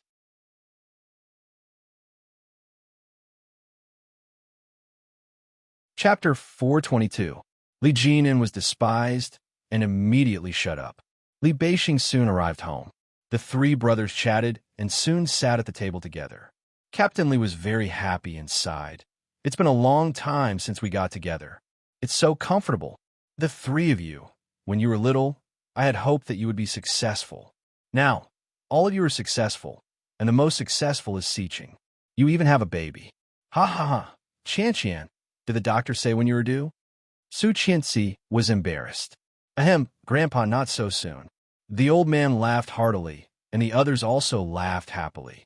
After dinner, Su Qianxi took a shower and went to bed. Pregnant women were sleepy, and she did not take a nap today, so she quickly fell asleep. Early the next morning, the sound of firecrackers could be heard everywhere. People were worshipping their ancestors everywhere. Su Qianxi was taken by Qin Shuhua to worship the ancestors and see all kinds of ants. After the whole day, her face was stiff from smiling. After returning home in the afternoon, Su Qianxi took off her shoes and fell asleep on the bed. Lu Sa had gone home for the new year, so they had to do everything themselves. Su Qianxi originally wanted to sleep for a while and then get up to help, but she accidentally overslept. When she woke up, Qin Shuhua had already finished and prepared the dinner. Su Qianxi blushed and explained a lot to Qin Shuhua. Originally, she thought that Qin Shuhua would dislike her for being lazy, but unexpectedly, Qin Shuhua smiled and said, "It's okay. Pregnant women are sleepy. You're also tired today." Qin Shuhua's change was so big that Su Qianxi was a bit unprepared. She quickly helped set the table. When the family was eating happily, the elders gave everyone red envelopes, and everyone gave red envelopes to the elders. One after another, Grandpa was very happy. After dinner, Li Jinan was a bit excited. He caught Su Qianxi and said, "Sister-in-law, do you want to go play with me?" Su Qianxi was surprised. Su Qianxi was a bit surprised. In her previous lifetime, Li Jinan had never said a word to her, let alone asked her out. Subconsciously, Su Qianxi looked at Li Xiqing. Li Xiqing looked at Li Jinan with some displeasure and said, "Go away. Second brother, second sister-in-law hasn't been there either, right?" I'll take her out to play and see the world. What are you going to do?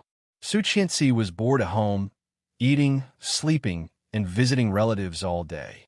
Li Jinan was a very playful person. If he said it was fun, it must be very fun. To the casino. Hearing that, Su Qianxi's eyes lit up. Li Xiqing cursed inwardly and said in a low voice, "The casino is full of good and bad people. There's nothing fun here." Second brother, that's not right. Didn't you often go to the casino to play? Don't tell me you have an old lover in the casino and don't want to bring sister-in-law there. Li Xiqing said, "Your plan is too obvious." She smiled and took his hand. "I want to go. I haven't been to that kind of place yet." In other words, she had never been there in this lifetime. In her previous lifetime, she was lucky enough to be coaxed there twice by Tang Minjing. It was really fun inside. Hearing Li Jinan's proposal, Su Qianxi also felt a bit itchy. Li Xiqing stared at Li Jinan, but under Su Qianxi's eager and begging eyes, he had no choice. Okay. However, no one could have imagined that such an accident would happen. That you're tuning in to the Romance Rendezvous YouTube channel. We're so grateful for your support, and don't forget to subscribe to join us on this incredible journey through captivating stories. Your generosity through donations truly makes a world of difference, as it's the primary source of revenue that allows me to expand and enhance this channel for you. Thank you from the bottom of my heart for being a part of this adventure.